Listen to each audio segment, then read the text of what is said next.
In 3 minutes, everything will change. That's what I told myself as I smoothed my black designer dress and adjusted the emerald necklace that Michael had given me last Christmas. 15 years of marriage culminating in this moment, our crystal anniversary dinner at Harborview Restaurant.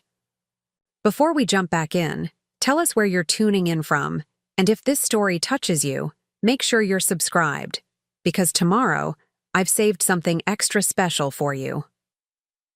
The waterfront view of Portland sparkled through floor to ceiling. Windows, almost as brightly as the diamond bracelet on Amanda Collins's wrist. The same bracelet I'd seen charged to our joint business account last month. I wasn't supposed to be early. I was always running late. Reliable, predictable Jennifer Howard, perpetually apologizing for keeping people waiting while juggling children and a growing company. But tonight was different. Tonight, I was 20 minutes early, sitting alone, at our reserved table, watching my husband and his executive assistant arrive together, her hand resting comfortably on his arm before they spotted me. The look on Michael's face, pure, unfiltered shock followed by panic, was worth the 12 months of silent investigation, the countless nights analyzing financial records, the strategic business moves he never noticed because he was too busy building a life with someone else. "Jen, you're early," he stammered, quickly putting professional distance between himself and Amanda. But it was too late. I'd already watched them exchange a kiss in the parking lot through the restaurant's windows. I'd already intercepted his text to her, earlier. "After dinner with Jen, we'll celebrate our own anniversary, 1 year of us." "I thought we could all have dinner together," I said calmly, gesturing to the empty seats, "since Amanda is apparently such an important part of our lives." The look they exchanged would have broken me a year ago. Today, it merely confirmed what my forensic accountant had already proven. Over $300,000 of our shared assets diverted to designer gifts, weekend getaways, and a down payment on a condo I wasn't supposed to know about. "I don't understand," Michael attempted, his confident facade cracking. "Amanda was just dropping off some documents." I cut him off by sliding a folder across the table. "Like these documents? The incorporation papers for your side business using my company's proprietary designs? Or perhaps the lease agreement for the Lake Oswego condo? I'm particularly interested in discussing the joint bank account you opened last month." Amanda's perfectly lined lips parted in surprise before morphing into something harder. "Michael," she hissed, "you said you'd handled everything." "He did handle everything," I replied, opening my laptop. "Just not as cleverly as he thought." Let me take you back to where it began, not with dramatic revelations, but with something far more insidious: doubt. 2 years ago, Evergreen Innovations, my sustainable product design firm, landed its first major corporate contract. After 7 years of struggle, second mortgages, and countless 80-hour weeks, we'd finally broken through. Michael had been supportive, in his way, letting me use our garage as the first office space, watching the kids when I had late meetings, celebrating the small victories with champagne he selected. He'd built a respectable career in investment banking while I chased what he called my creative outlet. "You've got a good hobby here, Jen," he'd said during year 3, examining our modest profit margins. "But let's be realistic about its potential." That hobby now had 37 employees, a downtown Portland office, and a revolutionary water filtration design that major corporations were competing to license. The morning after we signed the contract with Green Path Industries, I woke up early, too excited to sleep. Michael's side of the bed was empty, as was becoming common. Finding him hunched over his laptop in our home office wasn't unusual.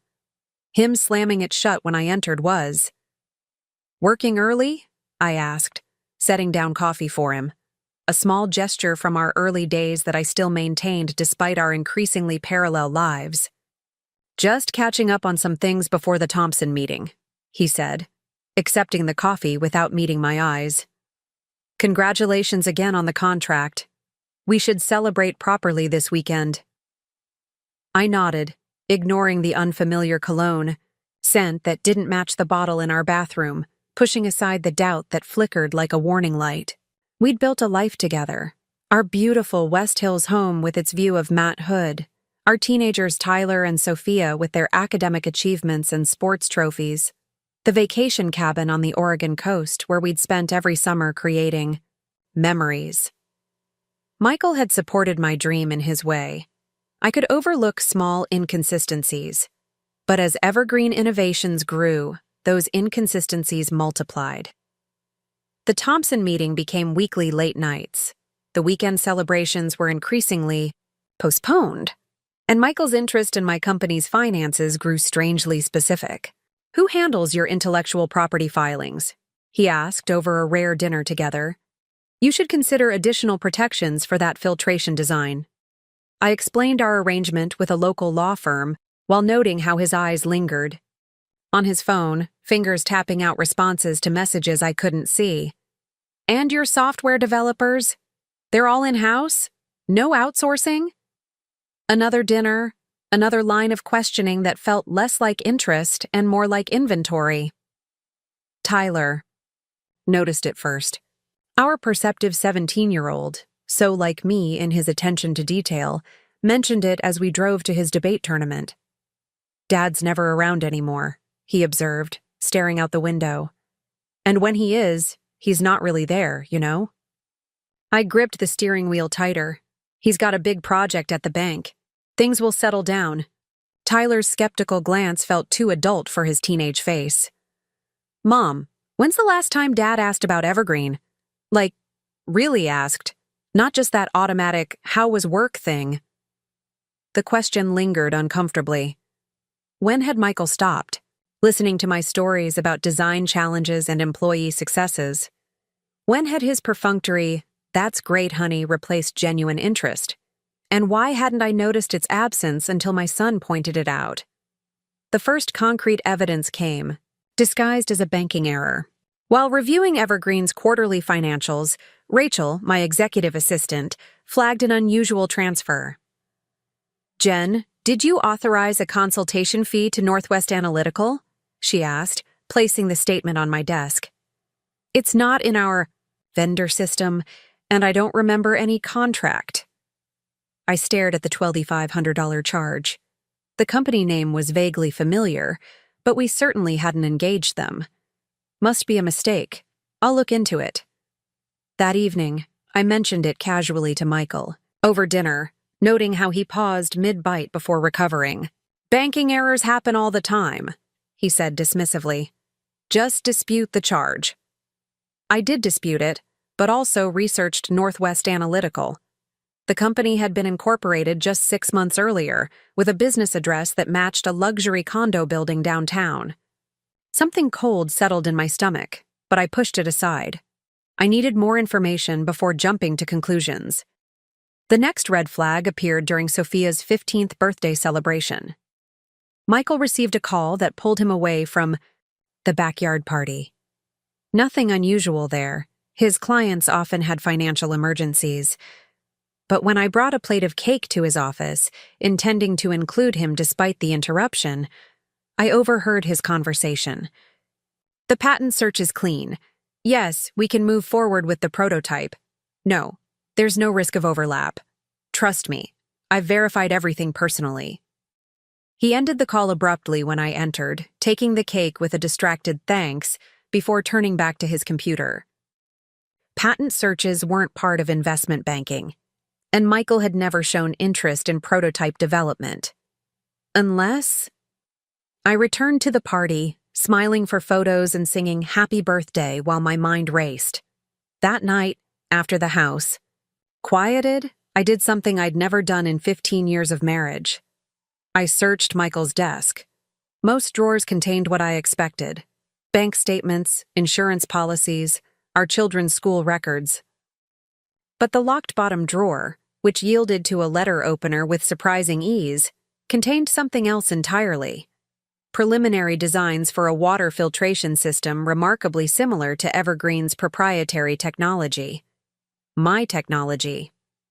The innovation I'd developed over 3 years of testing and refinement. The design that had finally put Evergreen on the map. The betrayal wasn't just personal, it was professional. Michael hadn't simply grown distant or uninterested. He was actively undermining the company I'd built. But why? And with whom? The answer came wrapped in designer perfume and Louboutin heels. Amanda Collins, the polished executive assistant Michael had hired 8 months ago. The woman he'd insisted on interviewing personally, overriding his firm's HR department. The same woman who now appeared in expense reports for business dinners that stretched late into the evening and weekend conferences in Seattle and Vancouver. I discovered their connection through social media, where Amanda had carelessly tagged locations that matched Michael's supposed business trips. A rooftop bar in Seattle when he claimed to be at a banking conference. Preparing and narrating this story took us a lot of time, so if you are enjoying it, subscribe to our channel. It means a lot to us. Now back to the story. A beachfront restaurant in Cannon Beach the weekend he told us he needed to catch up on quarterly reports.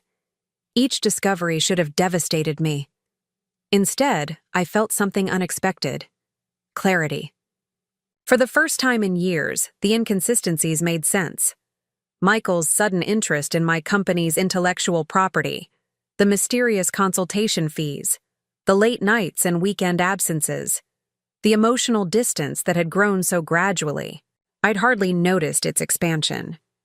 I had two choices: confront him immediately with incomplete evidence and risk losing everything, or gather information methodically until I understood the full scope of his betrayal. I chose the latter. "Diane, I need your absolute discretion," I told my best friend and business partner the following day, closing my office door. Diane Reynolds had been with me since Evergreen was just 2 desks in my garage. She knew the company's value better than anyone, and she knew my marriage almost as well. Her expression shifted from curious to concerned as I laid out what I'd discovered. "That absolute bastard," she whispered when I finished. "What are you going to do?" "I'm going to protect what I've built," I replied, surprising myself with my steadiness. "But I need to understand exactly what I'm facing." Together, we crafted a plan. While continuing to run Evergreen with outward normalcy, I would quietly investigate Michael's activities, document everything, and prepare for all possible outcomes. Diane would help divert attention from my information gathering, creating plausible reasons for the questions I needed to ask. "We should bring in William," she suggested. William Chen had been Evergreen's attorney since our first patent application. If there's potential intellectual property theft, we need legal protection. Immediately, I hesitated. Involving William meant acknowledging that my marriage might be beyond saving, that Michael's betrayal might require legal remedy rather than emotional reconciliation. But Diane was right. This wasn't just about Michael and me anymore. It was about the company I'd built, the employees who depended on it, and the future I'd worked so hard to create. William's response was measured but decisive. "First, we secure your intellectual property with additional legal protections," he advised during our confidential meeting.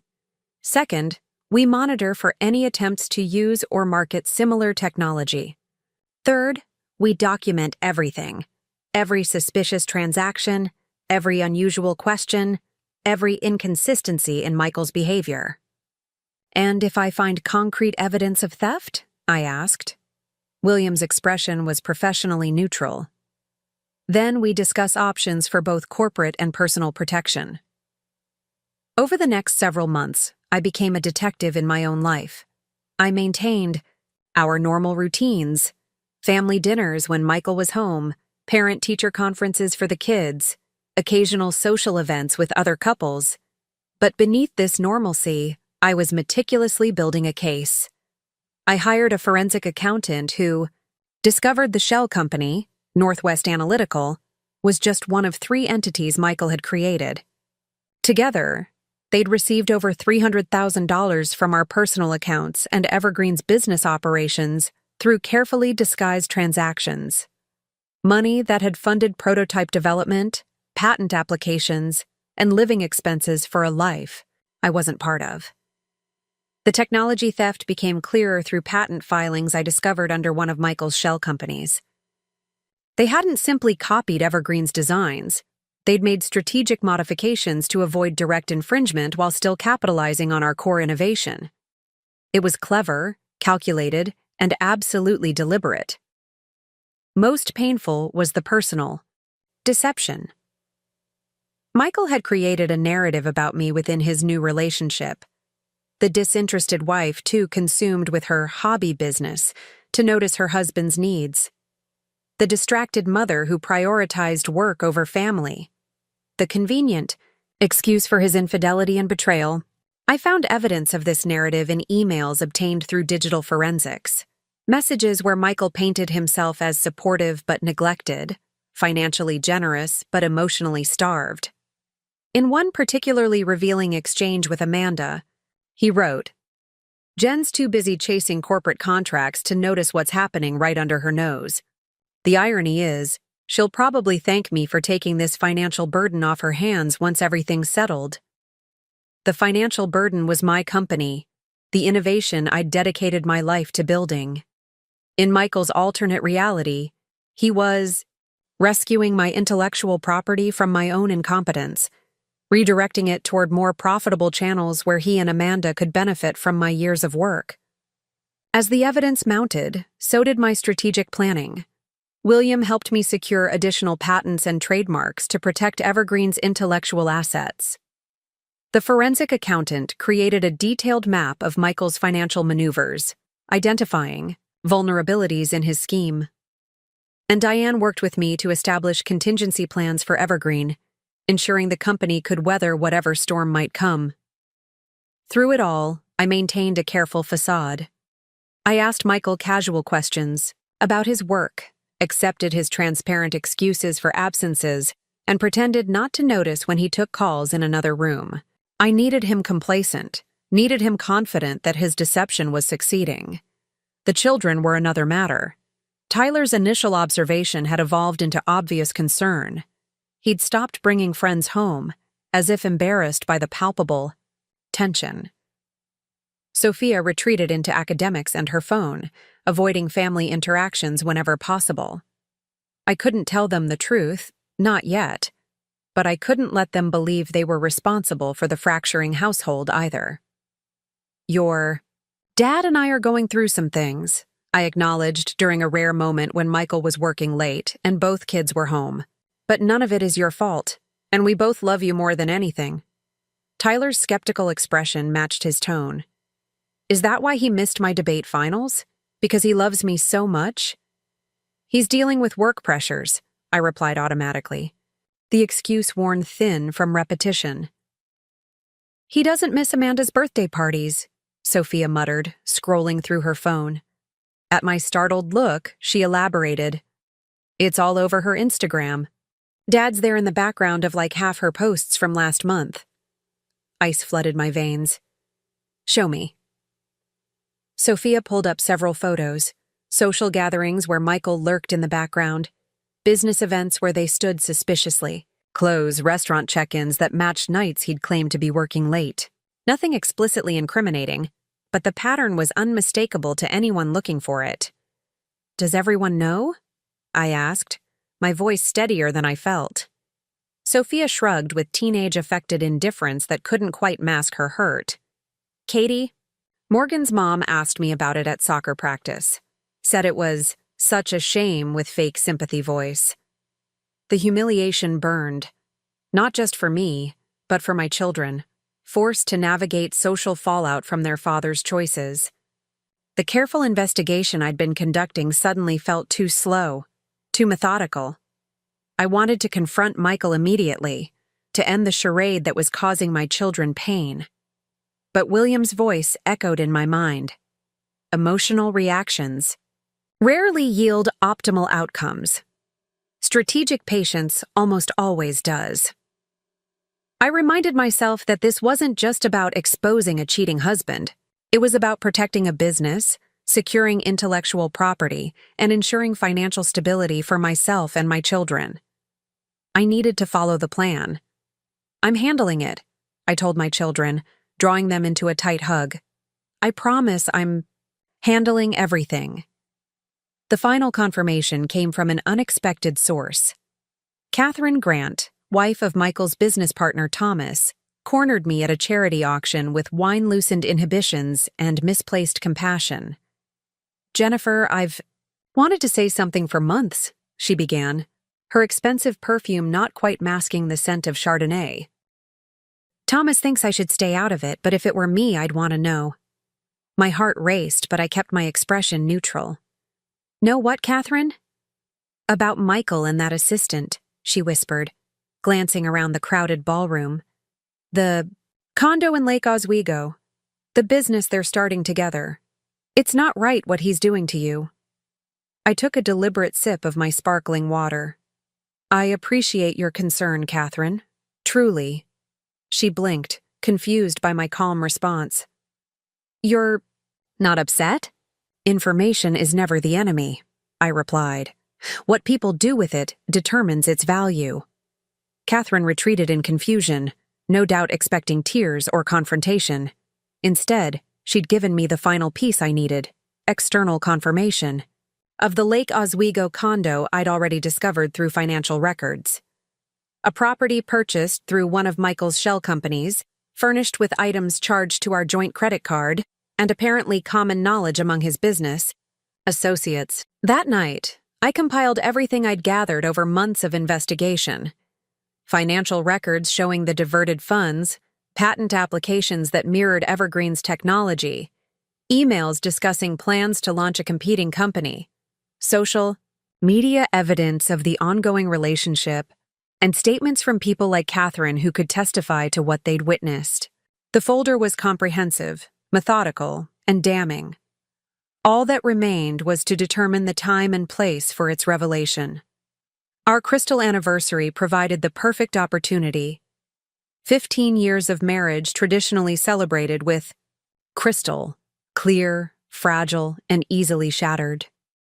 Michael had suggested the Harborview restaurant weeks earlier, seemingly forgetting that he'd taken Amanda to the same location for her birthday celebration, documented in her Instagram posts that Sophia had shown me.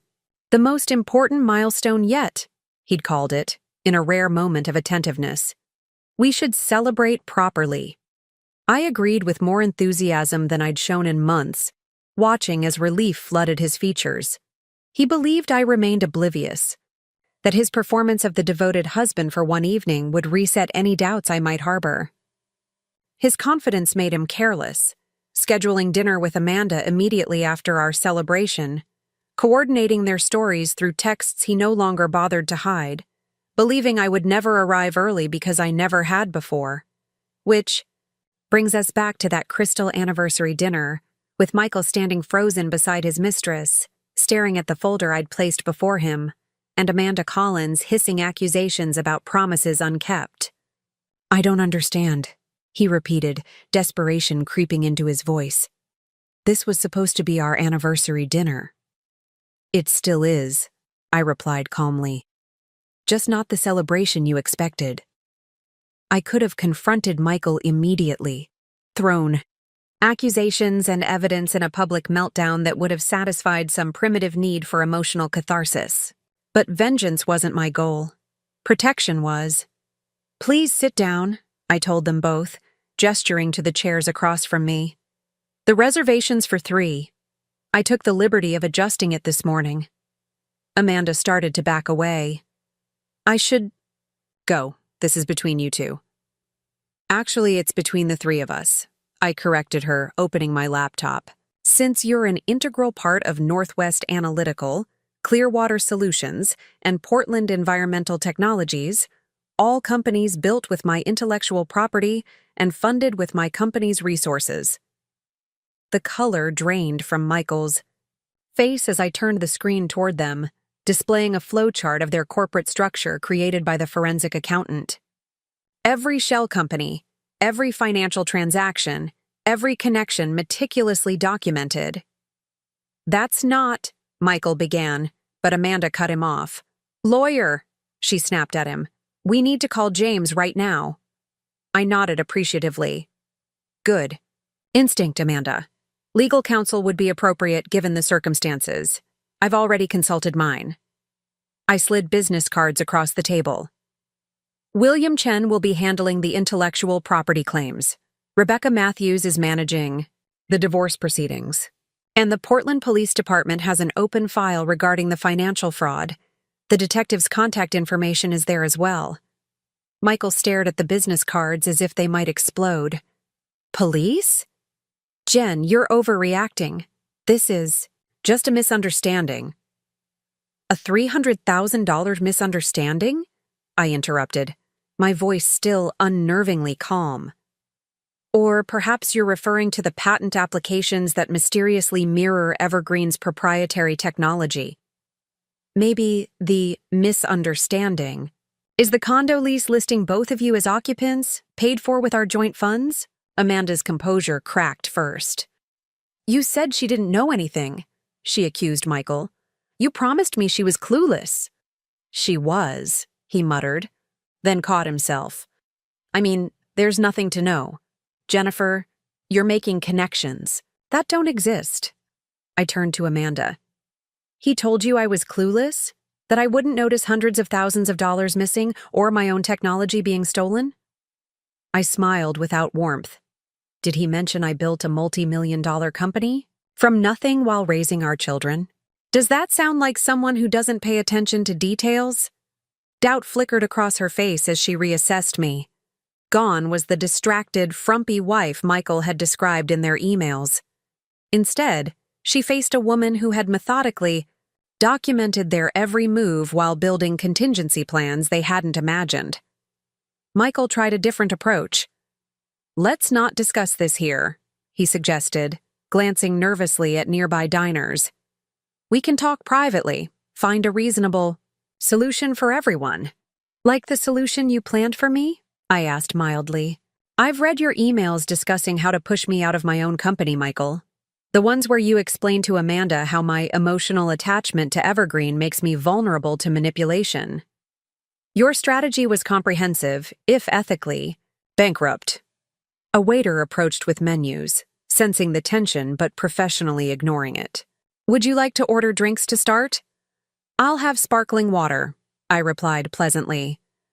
Nothing for us, Michael interjected. We won't be staying. I raised an eyebrow. That's unfortunate. I was hoping we could discuss the terms of my proposal over dinner. What proposal? Amanda asked sharply. The one that keeps you both out of court and potentially prison, I answered. Since you're so eager to be part of my business, I thought you might appreciate the opportunity to do so legally. That caught their attention. Michael leaned forward, desperation battling with calculation in his expression. What exactly are you suggesting? I outlined my terms with the precision I'd use to build Evergreen.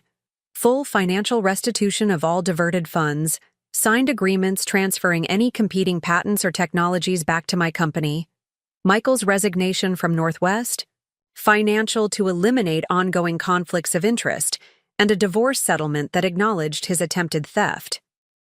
In exchange, I concluded, I won't press charges for intellectual property theft or financial fraud. You'll retain your professional reputation, if not your integrity. And you can continue whatever personal arrangement you've established without my involvement. Amanda studied me suspiciously. Why would you offer this instead of destroying him? You have enough evidence. Because revenge is inefficient, I replied truthfully. It consumes resources better invested elsewhere. I've built something valuable once. I won't waste time destroying what doesn't matter when I could be building something even better. Michael's relief was palpable and premature. We can make this work, he said eagerly. I'll transfer everything back, the money, the patents, all of it. I haven't finished, I interrupted. There's one more condition. They waited expectantly. You both attend a family meeting tonight where we tell Tyler and Sophia the truth. Not some sanitized version where nobody's at fault, but the reality of what's happened. They deserve honesty after months of watching their family disintegrate, without explanation. Michael's face contorted. That's unreasonable. The kids don't need to know details that would only hurt them. They already know more than you realize, I told him. They've been collateral damage in your deception. The whispers at school, the questions from friends, the Instagram posts. Sophia found months ago. They've been piecing it together without our help, creating explanations that probably assign them blame they don't deserve. Amanda shifted uncomfortably. That should be between you two. I don't need to be there for a family discussion. You became part of this family's story the moment you participated in stealing from it, I replied evenly.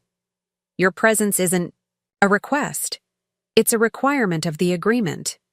Michael tried once more. Jen, be reasonable. What purpose does public humiliation serve? It's not public, it's private, within the family you've wounded, and it serves the purpose of truth, which is the foundation of everything else we'll build moving forward. I closed my laptop deliberately. Those are my terms. Accept them tonight, or I file everything with the district attorney tomorrow morning. The ultimatum hung between us, crystal clear and non-negotiable. Michael glanced at Amanda, who gave an imperceptible nod of resignation. Fine, he conceded. We'll do it your way. I signaled for the waiter.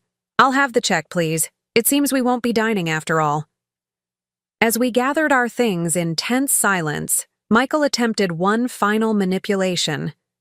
I did love you, Jen. Maybe if you'd been more present in our marriage, things would have been different. I met his gaze directly. I was building a life while you were plotting to steal it. Don't confuse my focus for absence. Driving home separately, I called Diane to implement the next phase of our plan. It's happening tonight, I told her. Have William ready with the paperwork first thing tomorrow. Are you okay? She asked. Concern evident even through the car's speakers. I considered the question seriously. I'm something better than okay, I finally answered. I'm clear. Tyler and Sophia were waiting in the living room when I arrived home. Their expressions, mixture of confusion and apprehension. I'd texted them earlier, asking them to be home by 8 without explanation. What's going on? Tyler asked immediately. Are you and Dad getting divorced? The directness of his question confirmed what I'd suspected. They'd been preparing themselves for this moment for months. Your father will be here shortly, I told them. With Amanda. We're going to have an honest conversation about what's been happening and what comes next. Sophia's eyes widened. Amanda's coming here? His assistant? Yes, I replied simply. And once they arrive, all your questions will be answered. The 30 minutes we waited were among the longest of my life. I resisted the urge to preemptively explain or make excuses for what they were about to learn. They deserved the unvarnished truth, not a carefully curated version designed to protect their father's image. When Michael's car pulled into the driveway, followed by Amanda's sleek BMW, Sophia gripped my hand tightly. Whatever happens, I'm on your side, she whispered fiercely. The family meeting that followed was painful but necessary. Michael attempted to minimize his actions, portraying his relationship with Amanda as an unfortunate emotional entanglement, rather than the calculated betrayal it was. I calmly corrected each misrepresentation with documented evidence, watching, as my children's understanding of their father transformed before my eyes. Tyler's question cut through one of Michael's explanations. Did you steal from Mom's company? The direct inquiry from his son seemed to affect Michael more than anything. I'd presented at the restaurant. He stammered through a response about leveraging underutilized intellectual property and creating synergistic opportunities. That's a yes, Tyler translated flatly. Amanda remained largely silent, her discomfort evident as she witnessed the family consequences of their actions. When Sophia asked her directly, "Did you know he was married with kids when this started?" Amanda's affirmative response eliminated any potential sympathy. By evening's end, several truths had been established.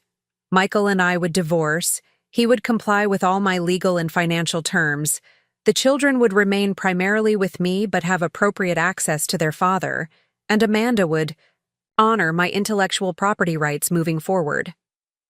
As they prepared to leave, Michael made one final attempt to salvage his image. "I know this is difficult to understand now," he told the children, "but sometimes adults grow apart. It doesn't mean I don't love you both." Tyler responded with a clarity beyond his 17 years. "Growing apart is something that happens. Stealing Mom's business and lying about it for months was something you chose." After they left, the three of us, myself and the two remarkable human beings I'd raised, sat in our living room in stunned silence. Finally, Sophia asked the question that mattered most. "What happens to us now? To Evergreen? To everything?" I told them the truth. We rebuild. We take what's valuable, our relationship, the company, the life we've created here, and we strengthen it. And we let go of what doesn't serve us anymore. Like Dad? Tyler's question carried more pain than his matter-of-fact tone suggested. "Your relationship with your father is yours to determine," I told him carefully. "My relationship with him has changed permanently." Those are different things, and you don't have to reconcile them. Over the coming weeks, Michael complied with each requirement of our agreement. The financial restitution, while substantial, didn't erase the betrayal, but it did provide resources for Evergreen's continued growth. The intellectual property returned to its rightful ownership, securing our competitive advantage. And the divorce proceedings, while emotionally taxing, progressed without the acrimony that might have consumed us had I chosen vengeance over strategy. Amanda disappeared from our immediate concerns, though I later learned she'd relocated to Seattle, presumably to distance herself from the consequences of their failed scheme. Michael moved into a downtown apartment, his executive position at Northwest Financial, compromised not by my disclosure, but by his own actions once his colleagues understood what he'd attempted. Throughout this period, I maintained Evergreen's operations with a focus that surprised even me. The company had been my creation, my purpose beyond family life, and now it became my sanctuary as well. Each strategic decision, each product innovation, each successful client acquisition reinforced what Michael had failed to understand. I hadn't been distracted by my company, I had been fulfilled by it. 6 months after the crystal anniversary, dinner that shattered our marriage, Evergreen Innovations secured its largest contract yet, a national distribution agreement that would triple our annual revenue.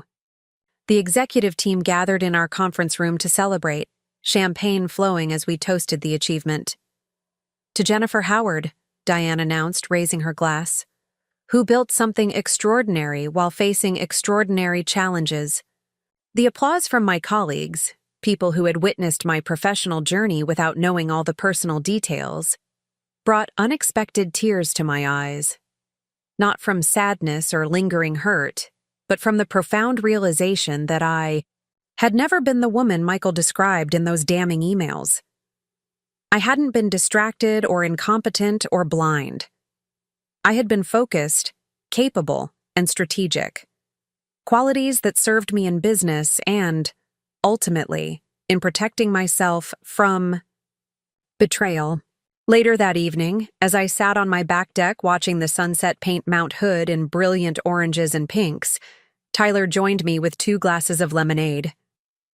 "Mom," he began, uncharacteristically hesitant, "I've been thinking about changing my college plans." I turned to him with curiosity.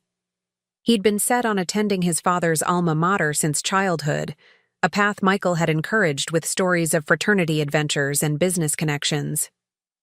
"Instead of business school," he continued, "I'm considering environmental engineering, with a focus on water systems." The significance wasn't lost on me. "Because of Evergreen?" He nodded.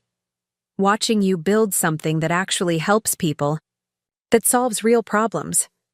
It made me realize I want to create solutions, not just manage money. I hugged him fiercely, recognizing the gift hidden within the painful months we'd endured. My children had witnessed not just the betrayal of trust, but also the power of purpose. They'd seen what it meant to build rather than take, to create rather than scheme. As Tyler returned inside, my phone chimed with a notification.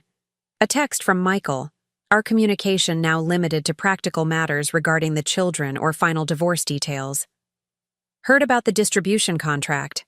Congratulations! You've always been capable of more than I gave you credit for. I considered responding, but ultimately set the phone aside without replying.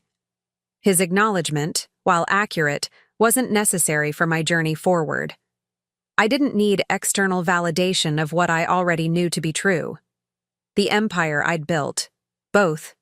The company that bore my creative imprint and the family that carried my values, had never been defined by Michael's perception of it. And its future would be determined by my vision, not his limitations. The sky darkened to deep blue as I finished my lemonade, making mental notes for tomorrow's executive meeting. We had a company to grow, innovations to develop, and a future to build. And for the first time in longer than I could remember, that future felt limitless. The family meeting left a silence in our home that persisted for days. Tyler retreated to his room, emerging only for meals and school. Sophia oscillated between fierce protectiveness toward me and inconsolable grief over the family she thought we'd been. I moved through our house like a ghost, touching photographs that suddenly felt like artifacts from a museum exhibit about someone else's life. But beneath that silence, I was working. We need to move quickly, William advised during our morning conference call. Michael's compliance now doesn't guarantee cooperation later. The paperwork should be filed immediately. Diane nodded from her side of the video chat. I've already implemented the intellectual property safeguards. Our systems have been completely segregated from any access points Michael might have used. I rubbed my temples, fighting the headache that had become my constant companion. What about the licensing agreements that might be compromised? The ones where Michael had input on the contract language. William's expression remained professionally neutral, but I caught the flicker of concern. We're reviewing all documents he might have influenced. So far, we've identified 3 agreements with potentially problematic clauses, subtle language that could be exploited with the right leverage. By Amanda, I supplied, connecting the dots. Her background is in contract law. She would know exactly how to insert ambiguous language that could be weaponized later. Precisely, William confirmed. We're drafting amendments to close those loopholes, approaching each client with legitimate business reasons for the updates. No need to reveal the personal complications. Personal complications, such a sanitized phrase for the implosion of my marriage and the attempted theft of my life's work. I almost laughed at the corporate euphemism, but exhaustion won out. What about the financial recovery? I asked instead. Diane referenced her notes. The forensic accountant has traced most of the diverted funds. Michael has returned approximately 60% so far, with a signed agreement for the remainder. We've implemented additional financial controls to prevent any similar vulnerabilities in the future. I nodded, making my own notes in the leather-bound planner that had become my lifeline. Organization had always been my strength, but now it felt like the only thing keeping me from drowning in the chaos Michael had created. And the children? William asked gently, shifting from corporate counsel to family friend. The question hit harder than I expected. I'd been so focused on securing Evergreen's future that I hadn't fully processed how Tyler and Sophia were coping beyond their initial reactions. I hesitated, searching for the right word. Processing. Tyler has always been quieter, more internal. Sophia wears everything on her sleeve, but they're both wounded in ways I'm not sure how to address. Diane's expression softened. Have you considered family therapy? Not with Michael, just for the three of you? I hadn't, too caught up in the immediate priorities of legal protection and business continuity. But Diane's suggestion resonated. We needed professional guidance to navigate this new landscape. I'll look into it, I promised, making another note. After ending the call, I sat alone in my home office, surrounded by the evidence of Michael's betrayal, financial documents, legal agreements, security reports, all neatly organized in color-coded folders. The methodical documentation that had saved my company now felt like an anchor dragging me into darker emotional waters. I needed air. Grabbing my keys, I drove without destination, eventually finding myself at Forest Park.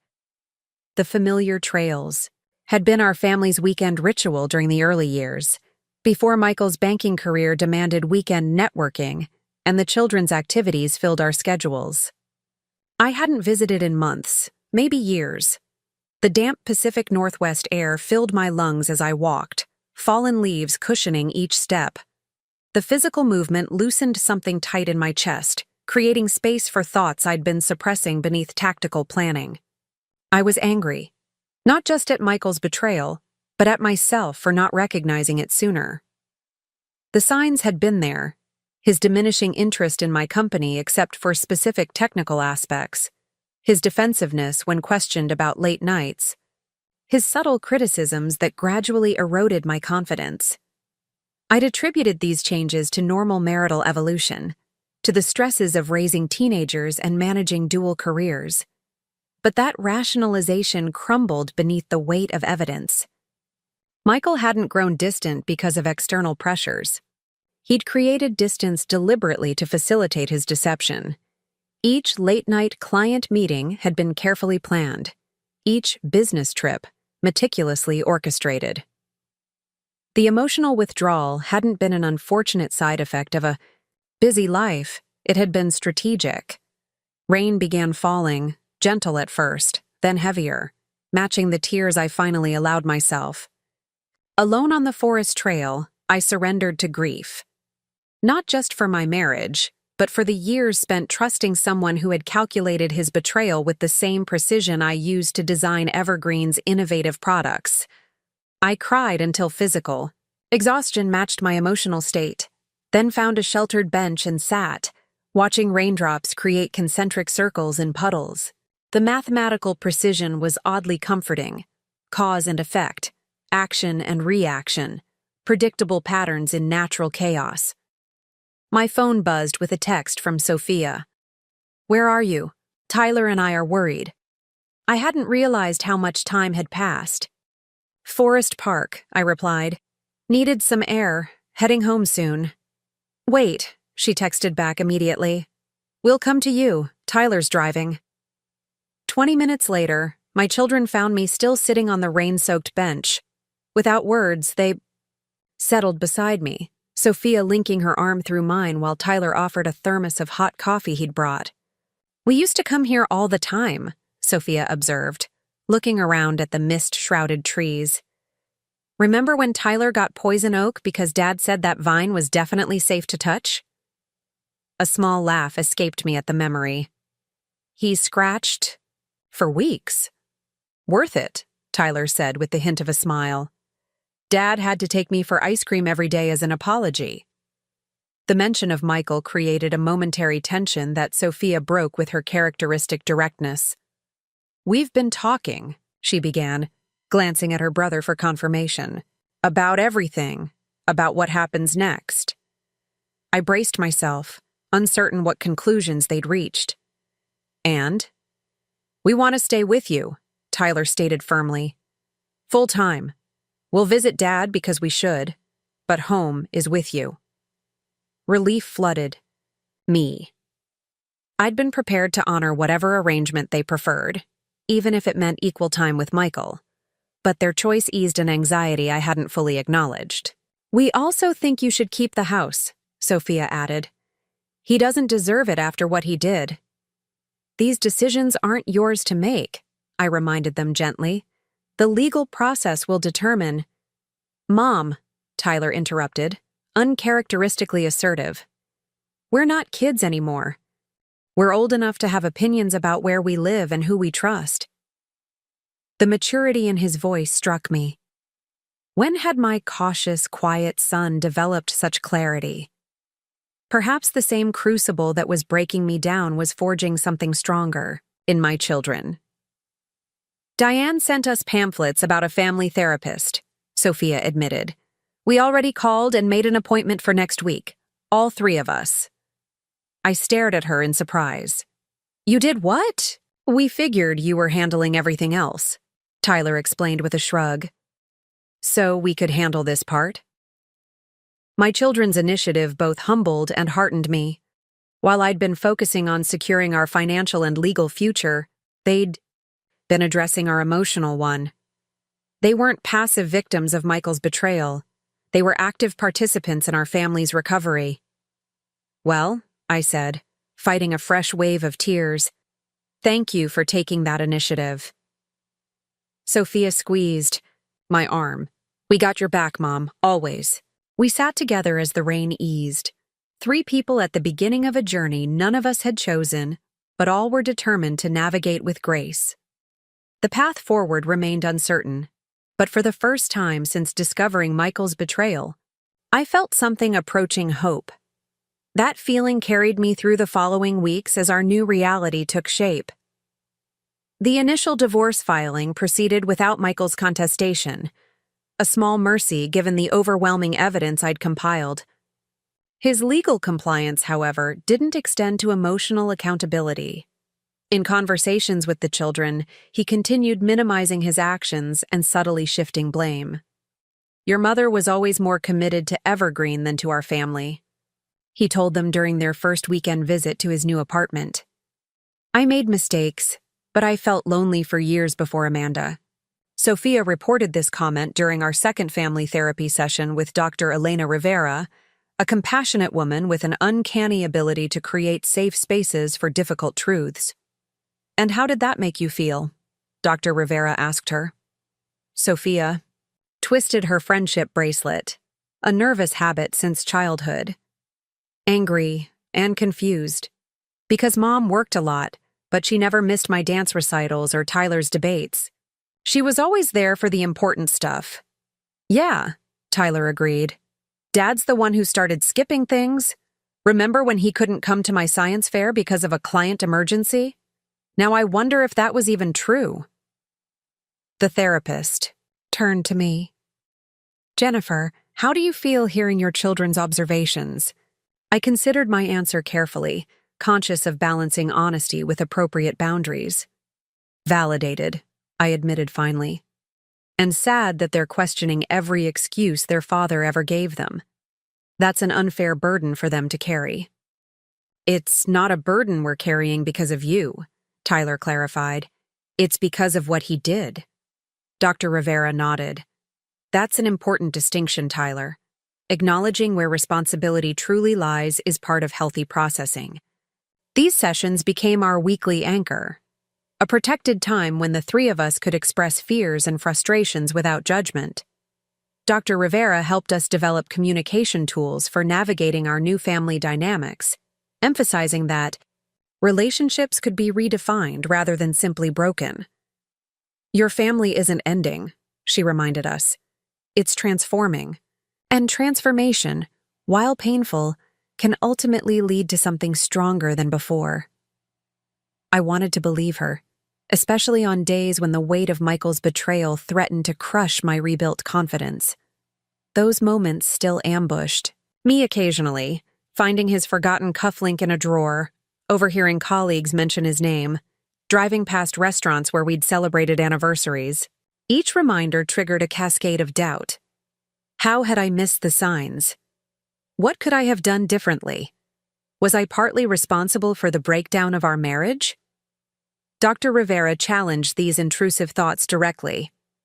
You're applying retrospective knowledge to past situations, she explained. You couldn't have acted on information you didn't have.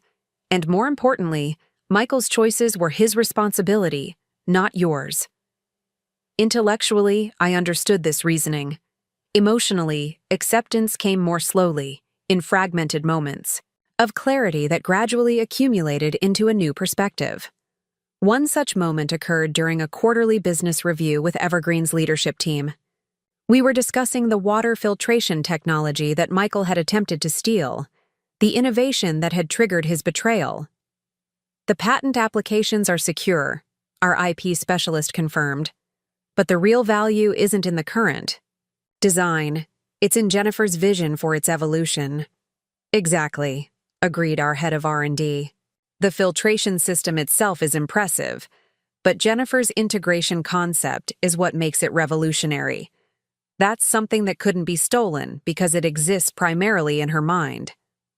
Their observations highlighted a truth I hadn't fully appreciated.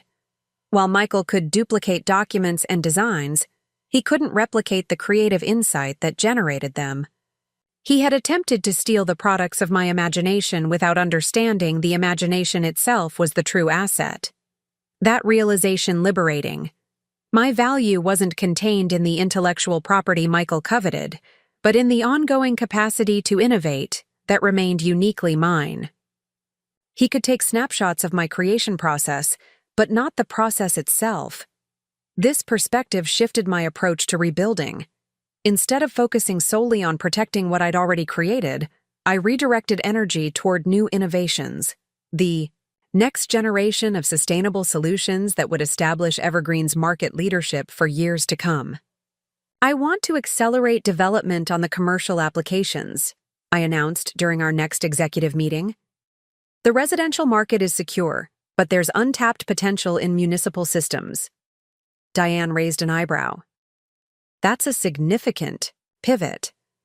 The municipal sector has longer sales cycles and more regulatory hurdles." "And higher impact potential," I countered. "Our technology could provide clean water solutions for communities currently underserved by existing infrastructure. The social impact aligns with our mission, and the commercial opportunity is substantial."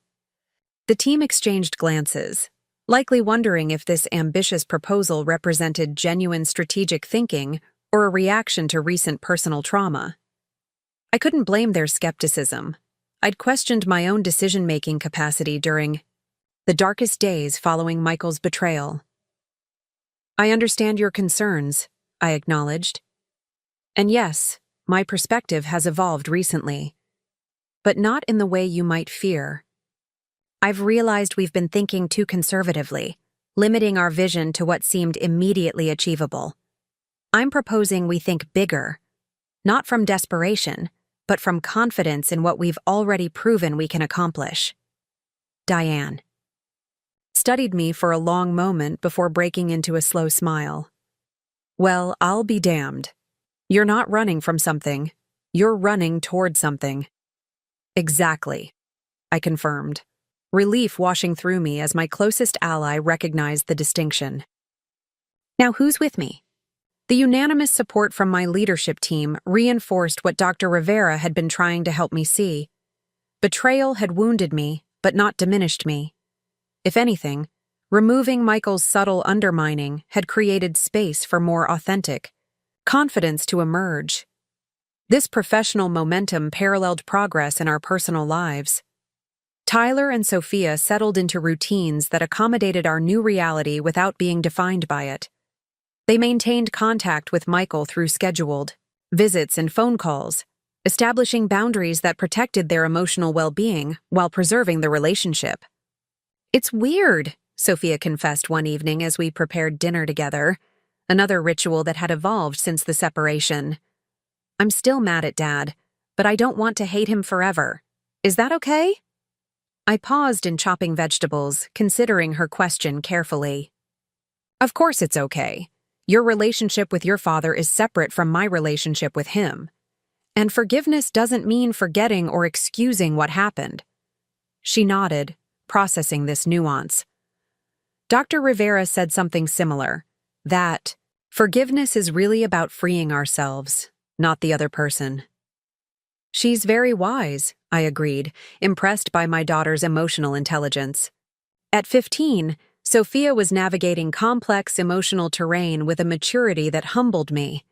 Tyler expressed his processing differently, channeling energy into academics and extracurriculars with intensified focus.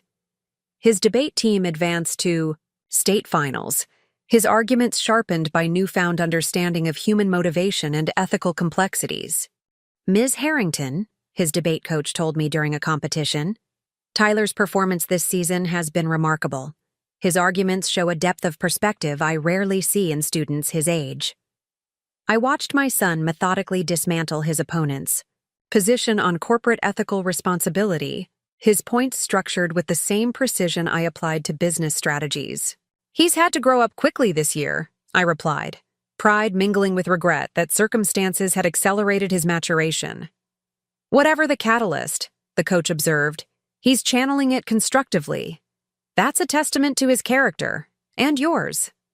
These external validations helped counter the lingering self-doubt that sometimes surfaced, particularly when facing Michael directly. Despite our agreement to communicate primarily through attorneys, certain situations, school events, medical decisions for the children occasionally required direct interaction. During Tyler's debate finals, we found ourselves seated in the same auditorium row, maintaining careful distance while presenting a united front of parental support. The tension between us remained palpable, charged with unspoken accusations and defenses. He's doing well, Michael observed during intermission, his attempt at normal conversation falling flat in the charged space between us. Yes, I agreed. He's remarkably resilient. Michael hesitated before adding, they both are.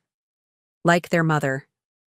The compliment, if that's what it was, landed awkwardly. Too little, too late, and tainted by the knowledge that he'd once used my resilience against me, counting on it to sustain our family while he built a separate life with Amanda. Resilience shouldn't have been necessary, I replied quietly. They deserved stability.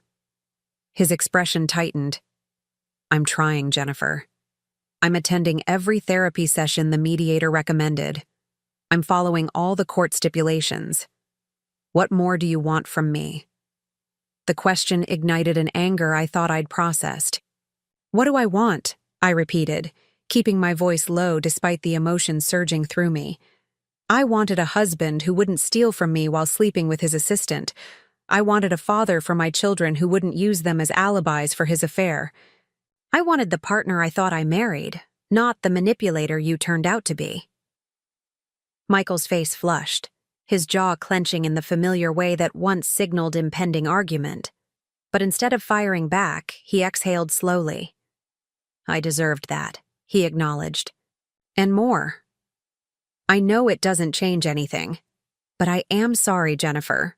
Not just for getting caught, but for the choices I made. The apology surprised me, not because it was particularly eloquent or comprehensive, but because it seemed genuine. In our 15 years together, Michael had rarely admitted fault without qualification. Even his initial responses to the evidence I'd gathered had been defensive rather than contrite. Why now? I asked, genuinely curious about the shift. He glanced toward the stage where Tyler would soon return to deliver his final argument. Therapy, partly, but mostly watching the kids navigate this mess I created. They're showing more integrity than I did, and it's illuminating. Before I could respond, the lights dimmed for the next round. We returned to our seats in silence, the conversation unfinished but somehow altered. Michael's acknowledgement didn't erase the harm he'd caused, but it suggested a capacity for growth I'd stopped believing he possessed. This glimpse of potential accountability complicated my emotional landscape. The clean narrative of villain and victim that had organized my understanding became more nuanced, requiring adjustments to my healing process. Dr. Rivera helped me navigate this complexity in our individual sessions, which complemented the family therapy. Acknowledging his regret doesn't obligate you to forgive prematurely, she reminded me, and recognizing his humanity doesn't minimize the impact of his actions. Then why does it feel confusing? I asked, frustrated by my own conflicted response. Part of me wants to hold on to the anger because it feels protective. Anger often serves that purpose during healing, she agreed. It creates emotional distance when boundaries have been violated. But eventually, most people find that sustained anger requires energy they'd rather invest elsewhere. Her perspective resonated, especially as Evergreen's expansion demanded increasing focus. The municipal water initiative I'd proposed had gained traction faster than anticipated, with 2 pilot projects approved and preliminary discussions, with international development organizations exploring applications in water-stressed regions. This growth necessitated organizational changes, including a reconfigured leadership structure and additional capital investment. I spent long hours with financial advisors evaluating options, conscious that decisions made now would shape Evergreen's trajectory for years. Private equity remains interested, our CFO reported during a strategy session, but they're pushing for aggressive expansion timelines that might compromise our sustainability values. What about strategic partnerships? I suggested. Companies already aligned with our mission who could provide capital without pressuring us to sacrifice core principles. This approach yielded promising conversations with GreenPath Industries, the corporation that had signed our first major contract 2 years earlier. Their CEO, Catherine Lin, shared my commitment to environmental impact alongside financial success. Your municipal water concept aligns perfectly with our infrastructure initiatives, she observed during our initial discussion. There's potential for significant synergy without either company compromising its identity. As negotiations progressed, I found myself energized by possibilities that hadn't existed before my personal crisis. The betrayal that could have destroyed both my marriage and company had instead created space for more authentic vision, personally and professionally. This realization crystallized during a quiet moment in my office, reviewing proposed partnership terms while rain drummed against the windows. 2 years ago, I would have consulted Michael before making decisions of this magnitude, seeking his financial expertise and validation. His absence from this process wasn't a liability.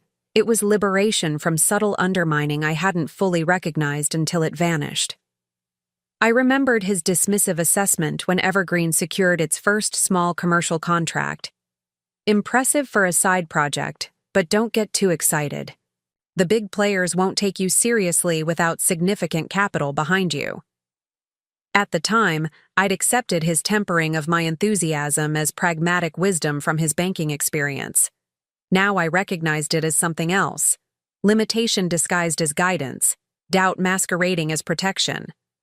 Whether conscious or not, Michael had consistently framed my ambitions within boundaries he controlled, encouraging enough success to reflect well on him without threatening the dynamic where his career remained primary. The partnership proposal, before me, represented stepping beyond those artificial limitations. GreenPath's investment would fuel Evergreen's expansion while maintaining my controlling interest and decision-making authority. The municipal water initiative could scale globally, potentially transforming communities while establishing Evergreen as an industry leader in sustainable infrastructure. I signed the preliminary agreement with steady hands, no longer needing external validation to trust my business instincts. The confidence that had once been undermined by Michael's subtle criticisms had reconstituted itself, stronger for having been tested. This professional milestone coincided with a personal one, finalizing the divorce agreement. After months of negotiation through attorneys, Michael ultimately accepted terms that acknowledged his attempted appropriation of my intellectual property while allowing him to maintain professional dignity. "He's being surprisingly reasonable," William observed during our final review of the settlement documents. "I expected more resistance on the financial provisions." "I think he wants this chapter closed as much as I do," I replied, signing where indicated. And the evidence I gathered didn't leave much room for negotiation. With those signatures, 15 years of marriage ended officially, though the emotional conclusion had occurred months earlier. I expected to feel something momentous, grief or relief or both, but instead experienced a quiet sense of completion, like closing a book whose story had already reached its natural conclusion. That evening, I invited Diane to join the children, and me for dinner, transforming the legal milestone into a small celebration of our collective resilience. We ordered from our favorite Thai restaurant, set the dining room table with the good dishes, and opened a bottle of champagne, with small glasses of sparkling cider for Tyler and Sophia. To new chapters, Diane proposed, raising her glass. And to the family that remained standing when the smoke cleared. Sophia lifted her cider. And to Mom, who showed us what real strength looks like.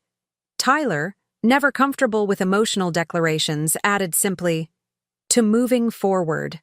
Their toast touched me deeply, acknowledging the pain we'd endured without allowing it to define our future.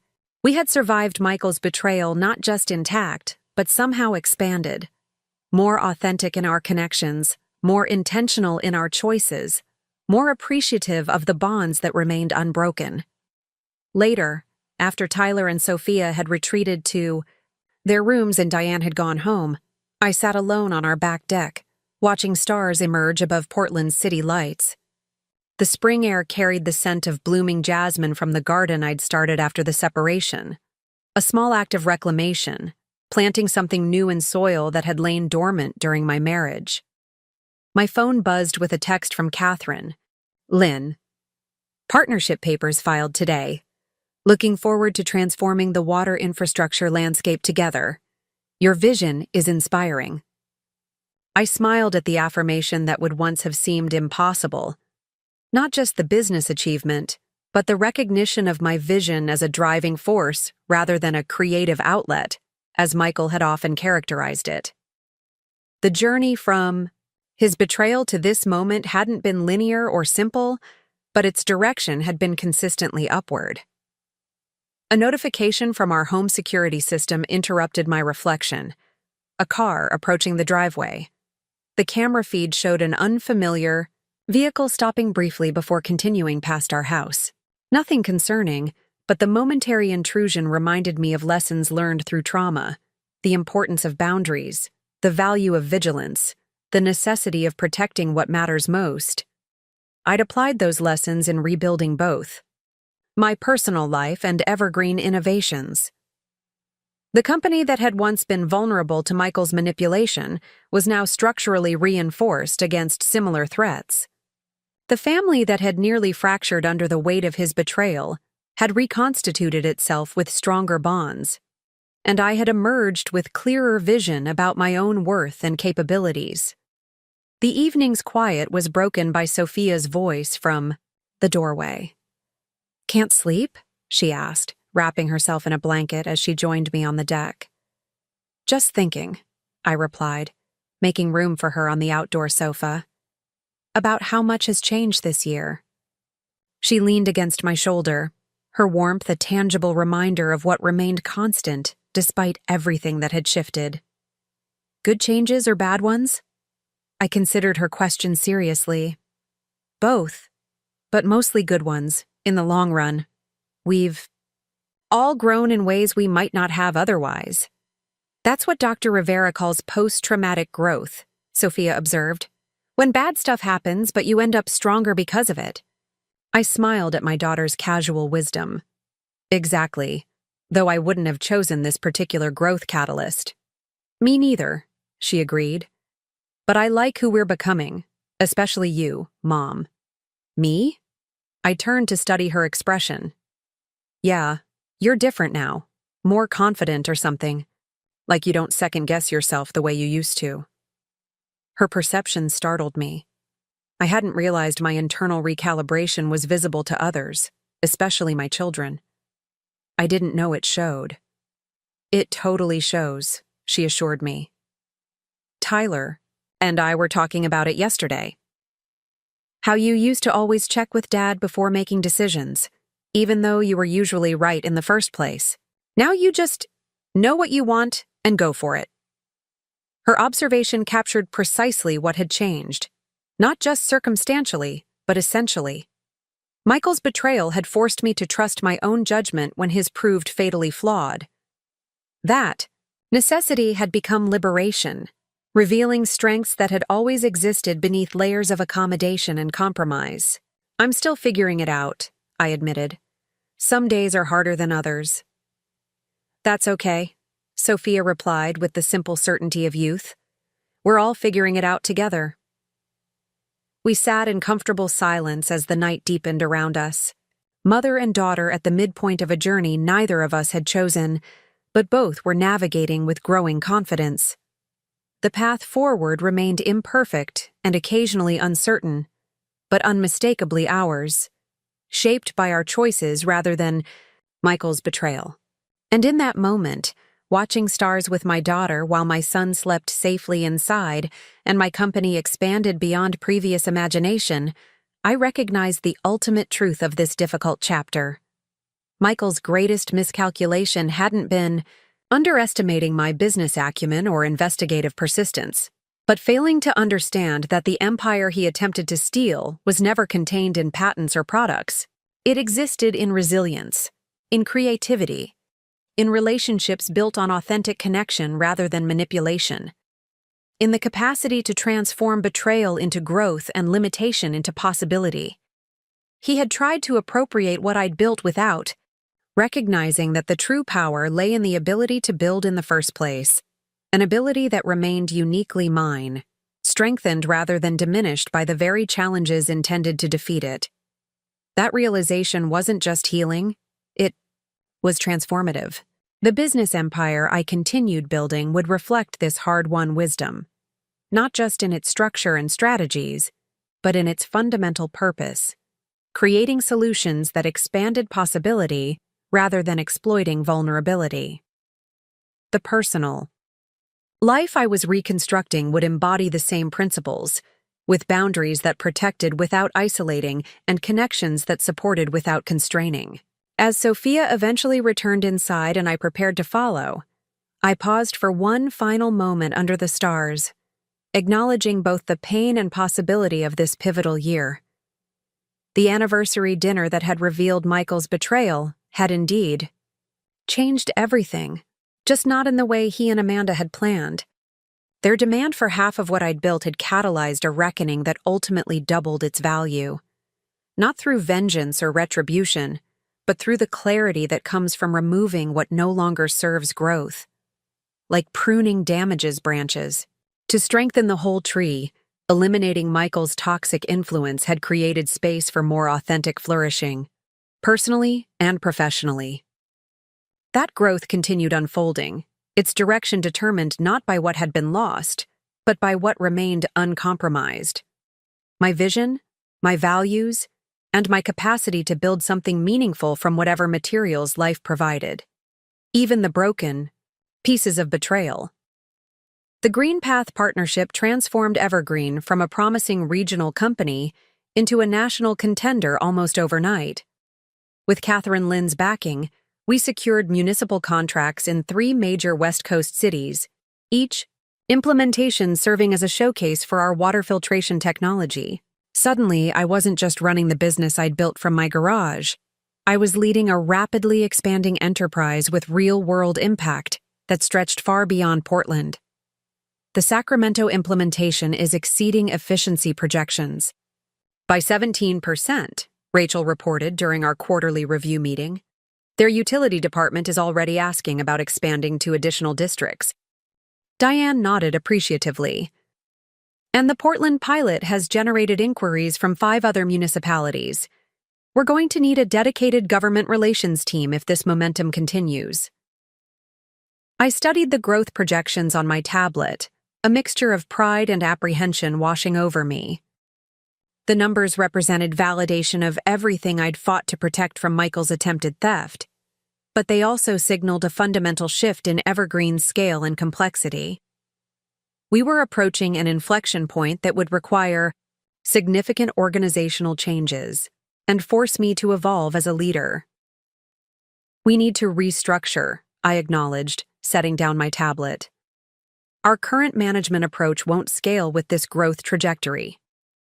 The executive team exchanged glances, likely relieved I'd recognized the elephant in the room.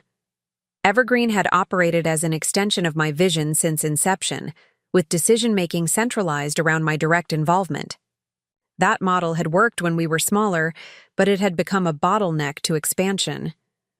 I've been thinking about this, Diane ventured. What if we organized around core functions with greater autonomy? Research and development, implementation, client services, each with dedicated leadership reporting to you? And you need a COO, added our CFO, Marcus Tanner, a recent hire from a larger environmental services firm. Someone to manage daily operations while you focus on strategic direction and external relationships. Their suggestions made practical sense, but represented another layer of separation between me and the company that had been my primary focus for so long. Relinquishing direct control of daily decisions felt both necessary and unsettling, like sending a child to college, essential for growth but emotionally complex. You're right, I admitted after a thoughtful pause.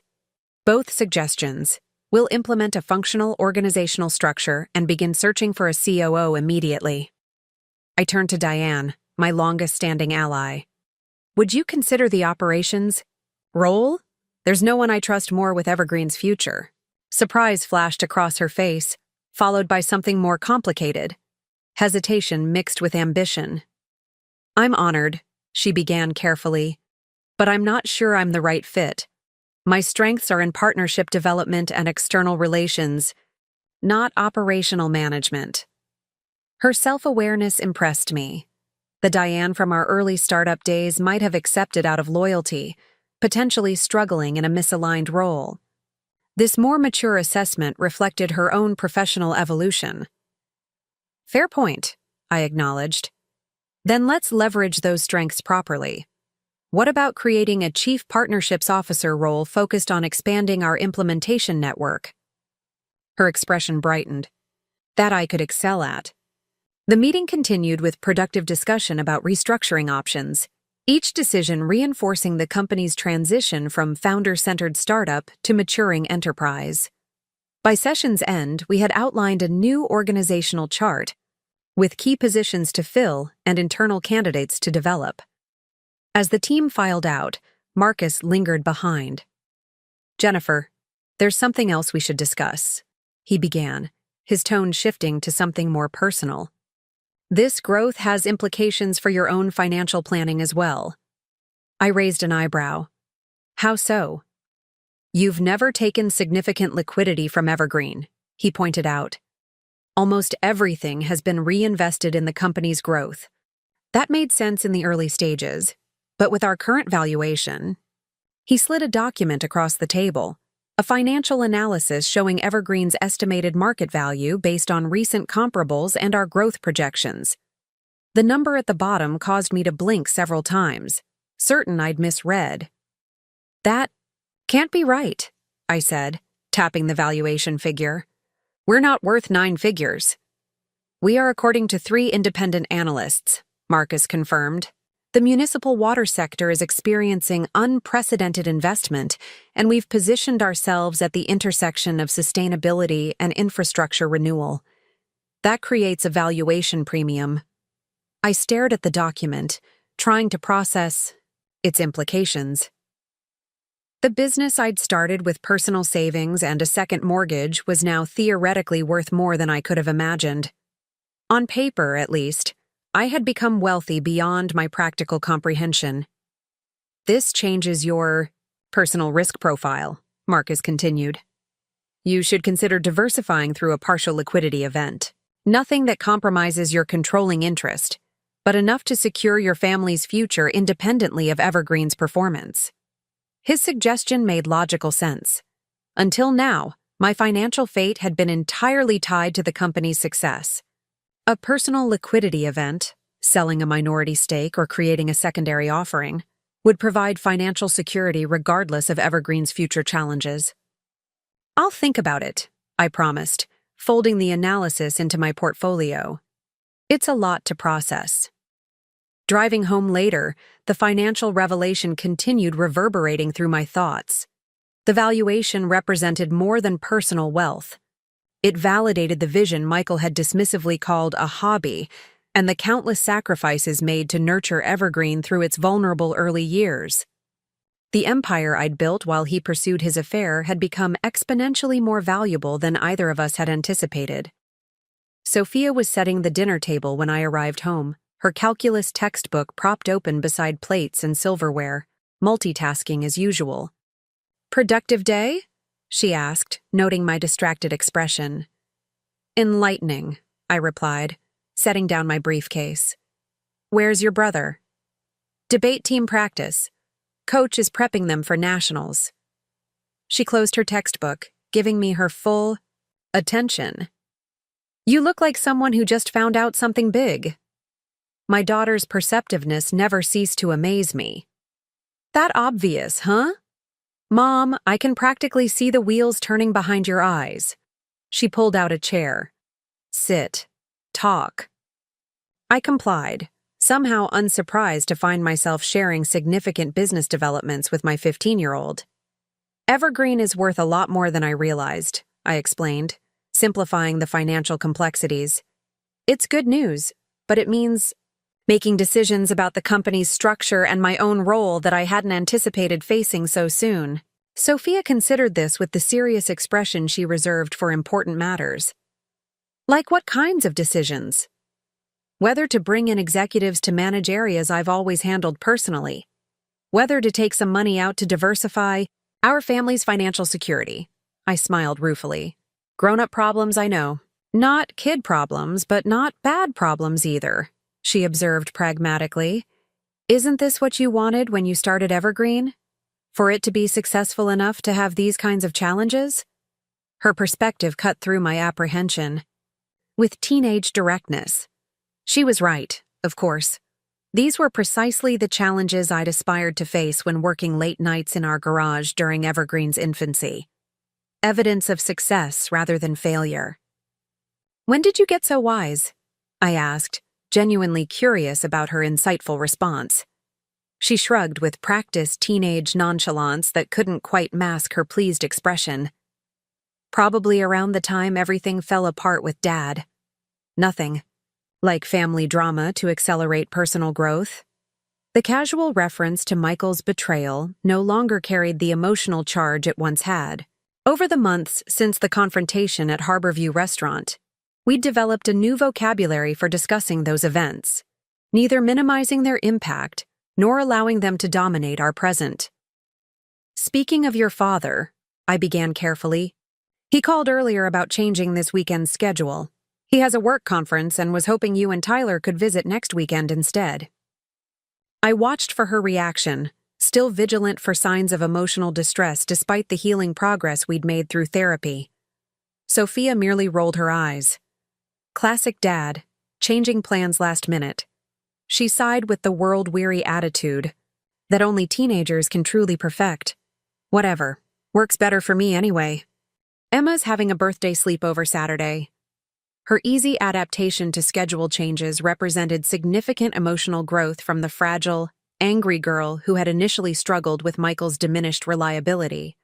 Dr. Rivera had helped. Both children develop coping strategies for disappointment while establishing appropriate expectations for their father's limitations, neither excusing his behavior nor defining themselves by his shortcomings.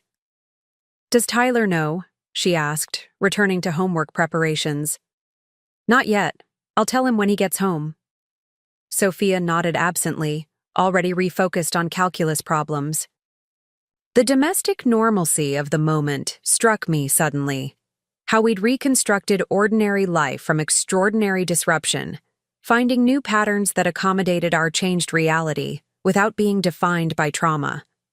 Later that evening, after discussing weekend adjustments with Tyler, who received the news with similar equanimity, I retreated to my home office to review Marcus's financial analysis more thoroughly.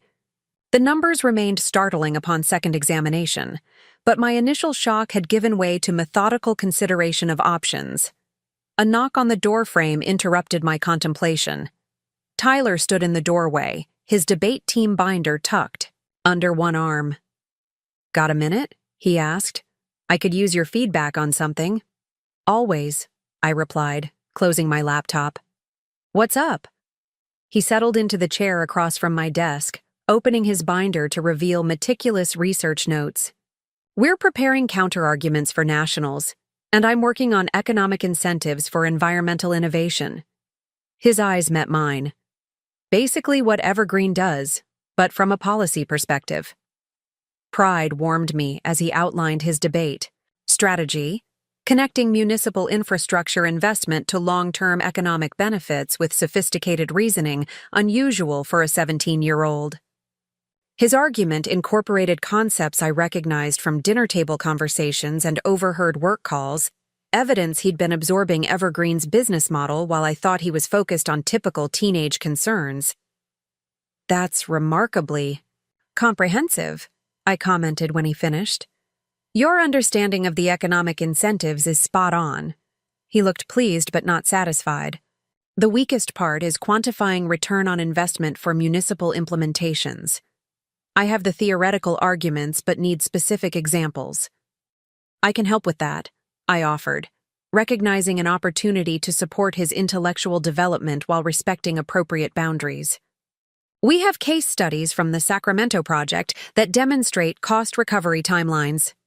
"Really?" His expression brightened. "That would be perfect." "I'll pull the public data tomorrow," I promised. "Nothing proprietary, but enough to strengthen your position." He nodded, clearly energized by this practical resource. "Thanks, Mom." As he gathered his materials, another question formed. "Tyler, did you choose this debate topic because of Evergreen?"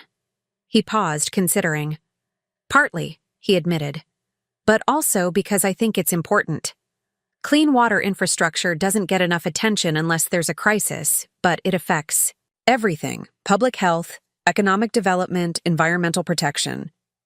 His earnest passion reminded me powerfully of my own motivations for founding Evergreen, the belief that practical innovation could address fundamental human needs while creating sustainable business models. Somewhere amid the chaos of Michael's betrayal and our family's reconfiguration, my son had internalized the values that drove my professional mission. "You know," I began carefully, "if you're genuinely interested in this field, we could discuss internship possibilities at Evergreen next summer, or with one of our municipal partners, if you'd prefer more policy-focused experience." His expression shifted from surprise to consideration. "You wouldn't mind me working at your company?" "Mind? I'd be honored," I replied truthfully. "But only if it aligns with your interests, not because you feel any obligation." "I'd like that," he said after a thoughtful pause. "Maybe rotating through different departments to see where I might fit best." The conversation continued, evolving naturally into broader discussion of his college applications and career aspirations. Unlike earlier talks that had centered on following Michael's financial sector path, Tyler now articulated more diverse possibilities: environmental engineering, public policy, sustainable business models. His horizons had expanded beyond emulating his father's narrower definition of success. After he left, I returned to Marcus's financial analysis with renewed perspective. The valuation represented more than personal wealth or business validation. It embodied potential legacy, not just financial security for my children, but meaningful work aligned with values they were independently embracing. This realization informed my approach to Evergreen's restructuring and my own role within it. Over the following weeks, I worked with the executive team to implement our new organizational design, recruiting experienced leaders for key positions while promoting internal talent where appropriate. The transition wasn't seamless. Some long-time employees struggled with reduced access to direct decision-making, while others thrived with clearer accountability and expanded authority. Throughout this evolution, I focused on institutionalizing the values and vision that had guided Evergreen from inception. If the company was to grow beyond my personal capacity to manage every aspect, its cultural foundation needed to be robust enough to sustain that expansion without dilution. "Culture isn't just what we say we believe," I reminded the leadership team during a strategic planning retreat. "It's what we consistently demonstrate through decisions, especially difficult ones. Our municipal water focus isn't merely a market strategy.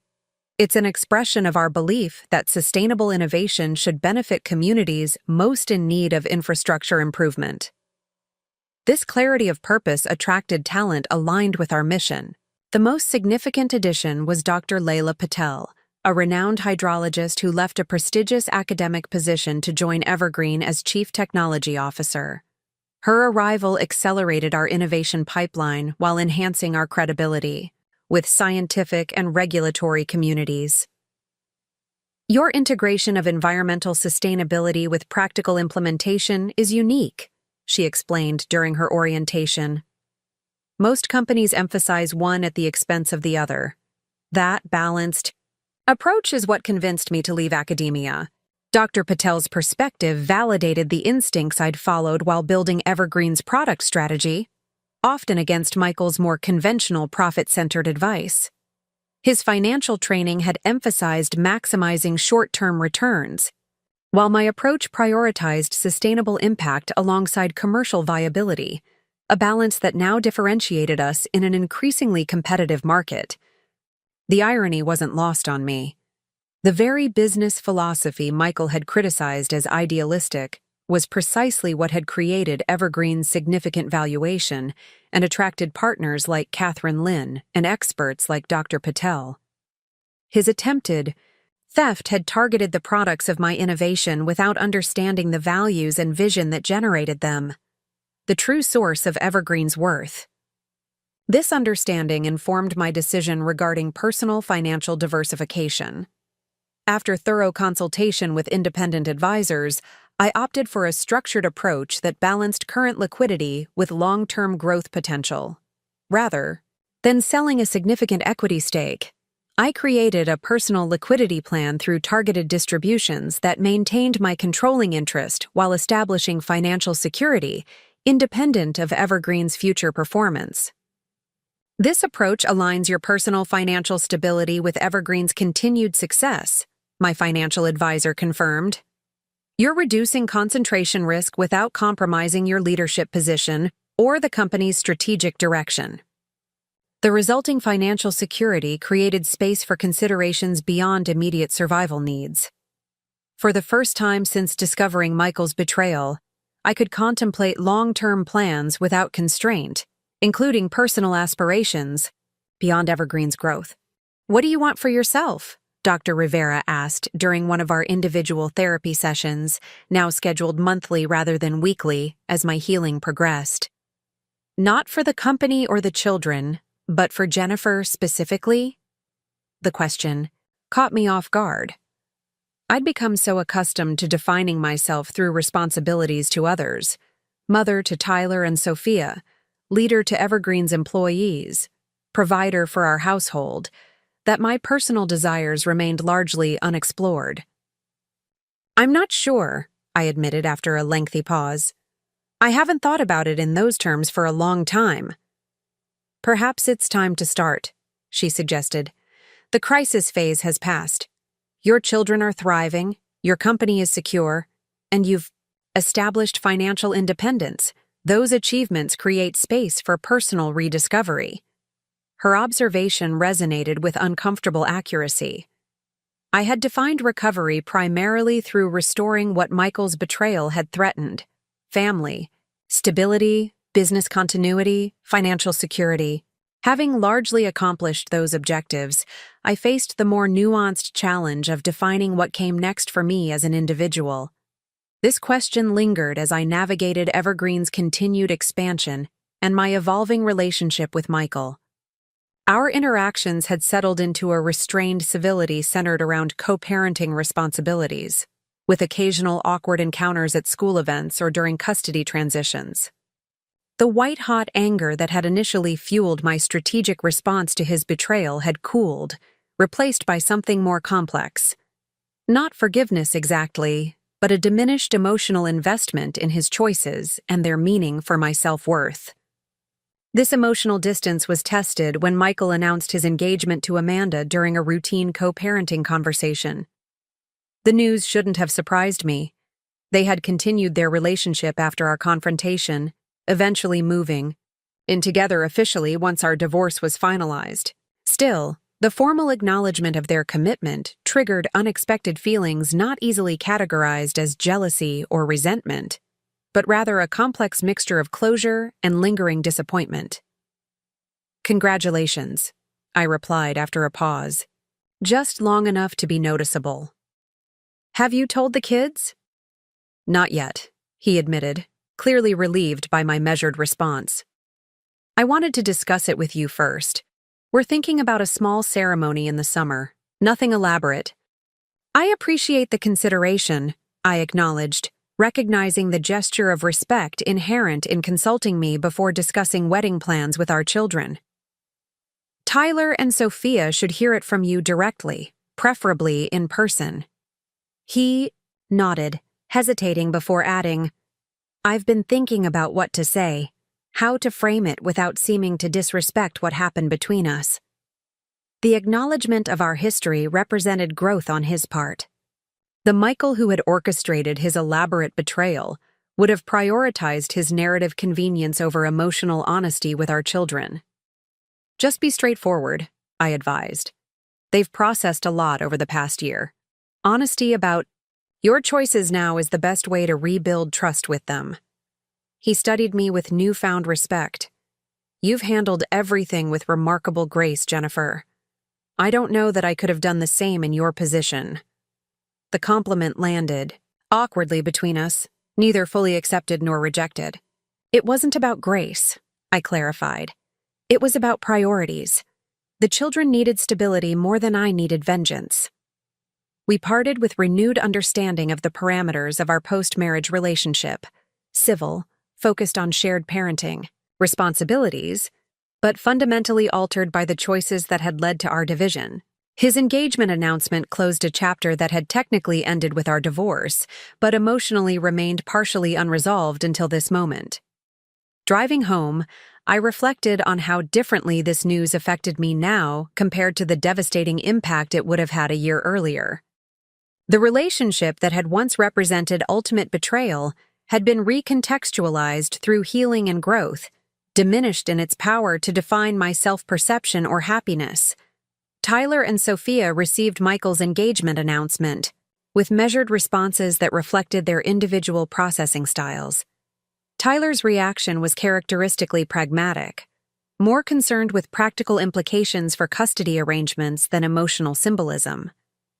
Sophia expressed more complicated feelings, her initial anger eventually giving way to cautious acceptance. "It's weird," she confessed during one of our mother-daughter coffee dates that had become a weekend tradition. "Part of me is still mad about how everything happened, but another part just wants him to be happy so he can be a better dad to us." "That's a remarkably mature perspective," I observed, impressed by her emotional intelligence. She stirred her latte thoughtfully. "Dr. Rivera says holding on to anger only hurts me, not him. I'm trying to practice that mindset, even though it's hard sometimes." "For all of us," I agreed, recognizing my own ongoing work to release residuals, resentment that occasionally surfaced during difficult moments. "How are you feeling about it?" she asked, studying me with unsettling perceptiveness. "Really feeling, not just the 'I'm fine' answer?" I considered her question carefully, respecting her emotional maturity while maintaining appropriate parental boundaries. "Mostly at peace," I answered truthfully. "What happened between your father and me is finished. His new relationship is part of his life journey, not mine." She nodded, seemingly satisfied with my response. "That's basically how I want to feel about it eventually." "You'll get there," I assured her. "Processing these feelings isn't linear. Some days are easier than others, but the general trajectory moves toward acceptance." Our conversation shifted to school concerns and summer plans, the engagement, news already receding in emotional significance, a milestone noted rather than a crisis navigated. This normalization represented tremendous progress for both of us, transforming what might have been another traumatic disruption into merely an expected life development. This emotional resilience proved valuable as Evergreen faced its first significant implementation challenge with the Chicago Municipal Project. Unexpected geological conditions complicated our filtration system installation, requiring substantial engineering modifications and threatening both timeline and budget parameters. The bedrock composition isn't what preliminary surveys indicated, Dr. Patel explained during an emergency briefing. We're encountering significantly higher mineral content that affects filtration performance. We need to redesign portions of the intake system. The project manager's expression reflected appropriate concern. That modification will add at least 6 weeks to the timeline and approximately $800,000 to the budget. The contract penalties for delay could be substantial. The situation represented exactly the type of crisis that would have previously required my direct intervention and consumed my complete attention. Now, with our restructured organization, I found myself in a different role, providing strategic guidance rather than tactical direction. What options has the engineering team identified? I asked, maintaining focus on solutions rather than recriminations. Dr. Patel outlined 3 potential approaches, each with different implications for timeline, cost, and system performance. The technical details exceeded my expertise, but the strategic considerations aligned perfectly with my responsibility as CEO. Recommendation? I prompted after the technical briefing concluded. Option 2 provides the optimal balance between performance integrity and implementation timeline, she responded without hesitation. It requires the additional investment, but preserves the system's efficiency metrics that differentiated our bid initially. I nodded, scanning the faces around the conference table, experienced professionals I'd recruited specifically for their expertise and judgment. Implementation team? The project manager concurred with Dr. Patel's assessment. Option 2 also minimizes contract penalties while maintaining our quality standards. We'll need to negotiate timeline adjustments with the municipal authority, but we have documented geological evidence to support the modification request. Finance? I turned to Marcus. The additional investment falls within our project contingency. Reserves, he confirmed. It's significant but manageable within current cash flow projections. In previous years, I might have spent days personally analyzing each option, questioning every assumption, perhaps even visiting the Chicago site myself before making a decision. Now I recognized that my team possessed both the expertise and judgment to manage this situation more effectively than I could through direct intervention. Proceed with option 2, I authorized.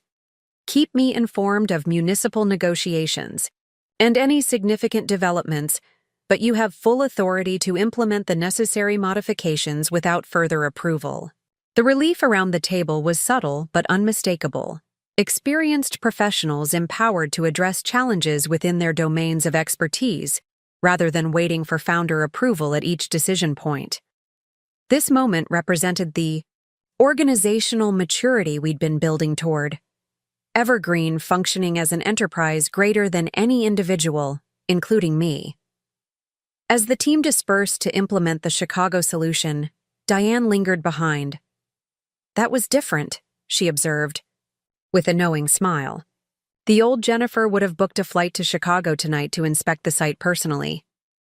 The old Jennifer would have micromanaged the entire modification process, I acknowledged ruefully, probably slowing it down in the process. Growth. Looks good on you, she commented, both personally and as a leader. Her observation captured something essential about the past year's journey. The crisis that could have destroyed everything I valued had instead catalyzed evolution, forcing me to distinguish between control and leadership, between managing details and empowering others, between technical expertise and strategic vision. That evening, reviewing quarterly projections with newfound perspective, I recognized how thoroughly Michael's betrayal had transformed not just my personal circumstances, but my professional approach. The woman who had discovered her husband's affair and attempted intellectual property theft would never have delegated a critical decision like the Chicago modification. She would have insisted on maintaining control at every level, driven by fear of additional betrayal or failure. The leader I had become understood that true strength lay in building systems that didn't depend exclusively on my direct involvement.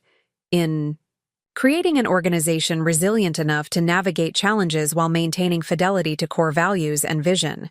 This wasn't abdication of responsibility, but its more mature expression. Leadership that multiplied impact through others rather than limiting it to personal capacity.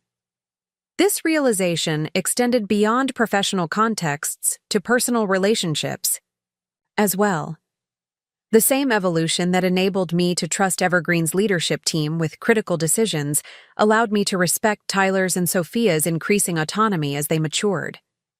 Rather than attempting to shield them from every difficult emotion or challenging situation, I focused on equipping them with tools to navigate complexity themselves, just as I'd done with my executive team. Dr. Rivera had described this approach as empowered healing during our sessions, creating conditions for growth rather than trying to manage every aspect of the recovery process. The wisdom of this methodology became increasingly evident as both my children and company demonstrated resilience I couldn't have manufactured through control alone. This philosophy informed my response when Tyler was rejected from his first choice, college, despite exceptional qualifications and compelling essays. Rather than intervening with admissions officers or questioning the decision's fairness, I created space for him to process his disappointment while considering alternatives. "It feels personal," he admitted, uncharacteristically vulnerable in his frustration. "Like everything I worked for didn't matter." "The rejection isn't a referendum on your worth," I reminded him. "It's one institution's decision based on factors you couldn't control. Your achievements remain valuable regardless of their assessment." He nodded, absorbing this perspective. "I know that logically, but it still hurts." "Of course it does," I acknowledged. "Disappointment always does. The question is what you do with that feeling, whether it becomes defining or informative." His thoughtful expression suggested the distinction resonated. "Informative how?"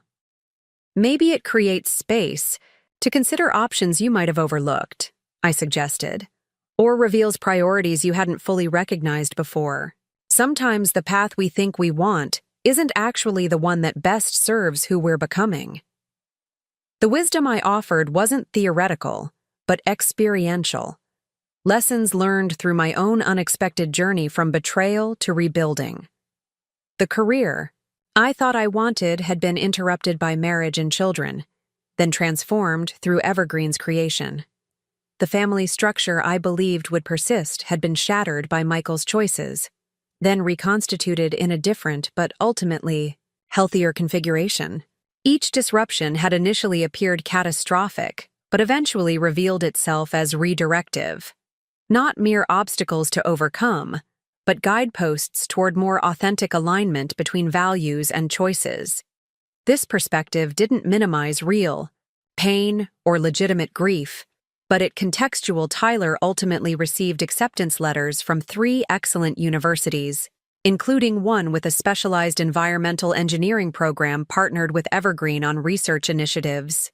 His decision-making process reflected newfound maturity, evaluating options based on academic alignment rather than prestige or family tradition. "Stanford has the better overall reputation," he acknowledged during a family dinner where we discussed his options. "But Oregon Tech's specialized focus on sustainable infrastructure might better prepare me for the work I actually want to do.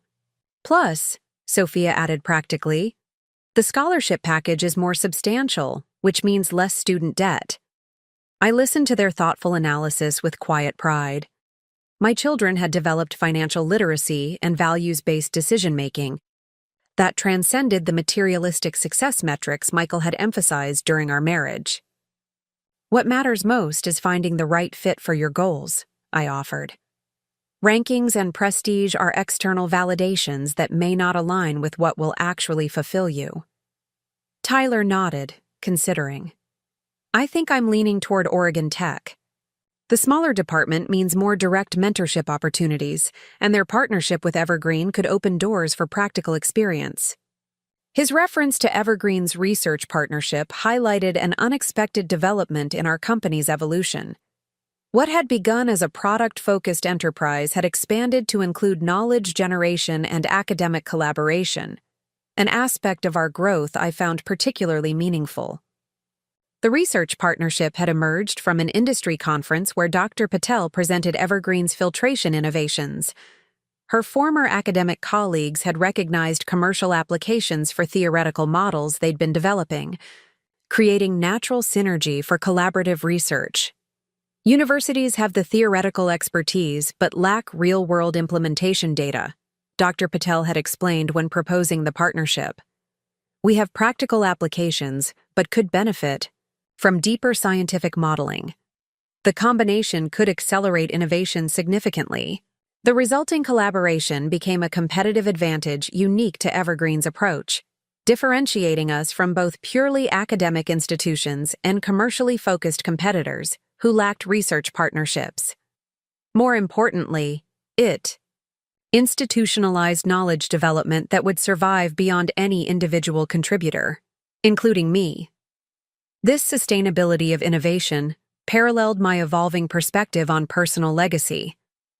As Tyler navigated college decisions, and Sophia entered her junior year of high school with growing clarity about her own interests in environmental policy, I recognized that my most enduring contribution might not be Evergreen itself, but the values it embodied and transmitted to my children, to our employees, to the communities we served. This perspective informed my response when Catherine Lynn approached me with an unexpected proposition during our quarterly partnership review. The Green Path Board is considering acquisitions to strengthen our municipal infrastructure division, she explained, sliding a folder across the conference table. Evergreen tops our strategic target list. I opened the folder to find acquisition, parameters that reflected Evergreen's significant market position, an offer price substantially above Marcus's already impressive valuation, retention packages for key executives, including generous equity in the combined entity, and operational autonomy within GreenPath's larger corporate structure. I'm flattered, I responded carefully, but Evergreen isn't currently positioned for acquisition. Catherine nodded, unsurprised. I anticipated that response, but the opportunity merited presentation. The offer remains open if circumstances change. Her gracious acceptance reflected the mutual respect that characterized our partnership. Rather than pressing or employing negotiation tactics, she acknowledged my position while leaving possibilities open for future consideration. After she departed, I remained in the conference room, studying the acquisition materials with complicated emotions. The offer represented extraordinary financial validation, a purchase price that would create generational wealth for my family while ensuring Evergreen's innovations would benefit from GreenPath's global distribution channels. Yet something fundamental resisted the proposition, beyond mere founder attachment or control issues. Evergreen represented more than commercial success or personal achievement. It embodied values and vision that might be compromised within a larger corporate structure regardless of promised autonomy. I brought the acquisition materials to our next executive team meeting, placing transparency above personal inclination. Catherine Lynn presented this offer yesterday, I explained, distributing copies to the leadership team. I've indicated, Evergreen isn't currently seeking acquisition, but I wanted everyone aware of the opportunity and interested in your perspectives. The team's reactions varied predictably. Marcus analyzed financial implications, noting the premium valuation and potential synergies. Diane raised concerns about cultural preservation within a larger entity. Dr. Patel questioned how research partnerships might be affected by corporate ownership changes. Their thoughtful assessment helped crystallize my own thinking. This isn't a decision I would make unilaterally, I assured them after lengthy discussion. If circumstances suggest acquisition becomes advantageous for Evergreen's mission, we'll evaluate options collaboratively. This approach represented significant evolution in my leadership style. The founder, who had made unilateral decisions based on personal vision, had developed into a CEO who recognized the value of diverse perspectives in strategic assessment. the painful lessons from Michael's betrayal about control, trust, and the limitations of individual judgment had transformed not just my personal relationships, but my professional methodology. This transformation continued manifesting in unexpected ways, including my response when a competitor attempted to recruit Dr. Patel with an impressive compensation package and expanded research budget. Rather than reacting defensively or immediately, countering with financial incentives, I invited her to discuss her professional aspirations openly. "I appreciate your transparency in sharing this opportunity," I told her during a private conversation in my office. "Beyond compensation, what aspects of the position appeal to you?" Her expression reflected surprise at the question's focus. "The dedicated research division would provide resources for experimental approaches that might not have immediate commercial applications," she acknowledged, "and the academic publication support would maintain my scientific credibility." I nodded, genuinely interested in her professional development rather than merely retaining her services. "Those are legitimate considerations for someone with your expertise and reputation. But I value Evergreen's implementation focus," she continued. "Theory without application has limited impact. The balance here between innovation and practical deployment aligns with my personal mission." Rather than leveraging this sentiment to secure her continued employment, I focused on addressing the legitimate professional needs she'd identified.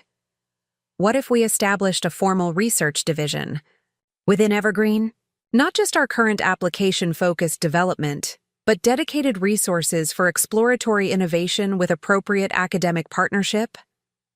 Her expression shifted from polite resignation to genuine interest.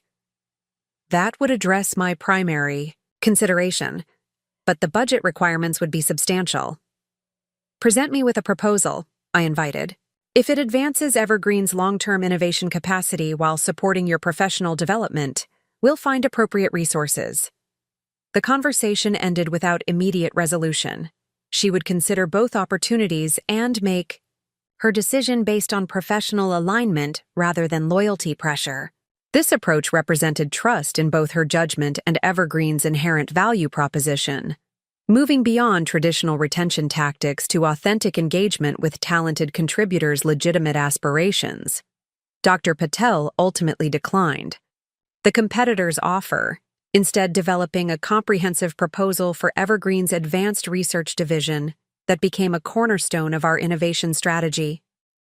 The division formalized our academic partnerships while creating space for exploratory research beyond immediate commercial applications, expanding our innovation pipeline while enhancing our reputation within scientific communities. This organizational evolution paralleled personal developments as Michael and Amanda's wedding approached, creating another milestone in our family's ongoing adjustment to reconfigured relationships. Though I wouldn't attend the ceremony, my children would participate, Tyler as reluctant groomsman, Sophia as even more ambivalent bridesmaid. Their mixed feelings emerged during family dinner conversations, revealing lingering emotional complexity beneath surface acceptance. "Dad wants the perfect blended family picture," Sophia observed with characteristic directness. "Like we've all just moved on and everything's fine now." "Are you uncomfortable participating?" I asked carefully, maintaining neutral expression to avoid influencing her response. She considered the question seriously. "Not uncomfortable exactly, just, I don't want to pretend this is all normal and great. It still feels weird that he's marrying someone who helped him lie to us."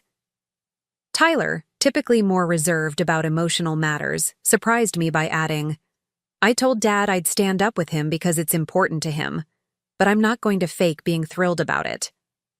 Their honest assessment reflected healthy boundary development, agreeing to participate out of respect for their relationship with Michael while maintaining appropriate emotional authenticity.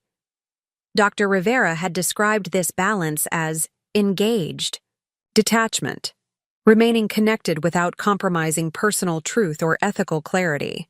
"That seems like a reasonable approach," I affirmed. "You can support your father's new chapter without pretending the path here was acceptable." Sophia studied me with characteristic perceptiveness. Are you really okay with this? With them? Getting married after everything? The question deserved honest response, calibrated for parental appropriateness while respecting her emotional intelligence. Their marriage represents closure on a difficult chapter, I answered truthfully.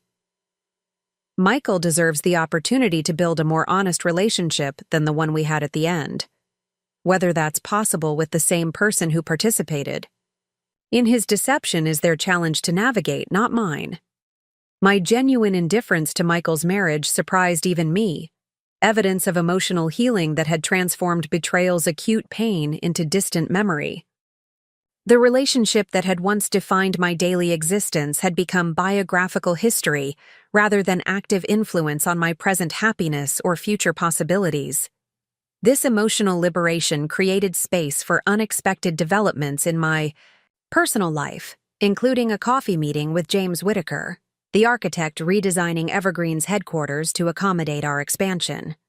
What began as a professional discussion about sustainable building materials evolved into wide-ranging conversation about environmental design philosophy, community revitalization, and personal narratives.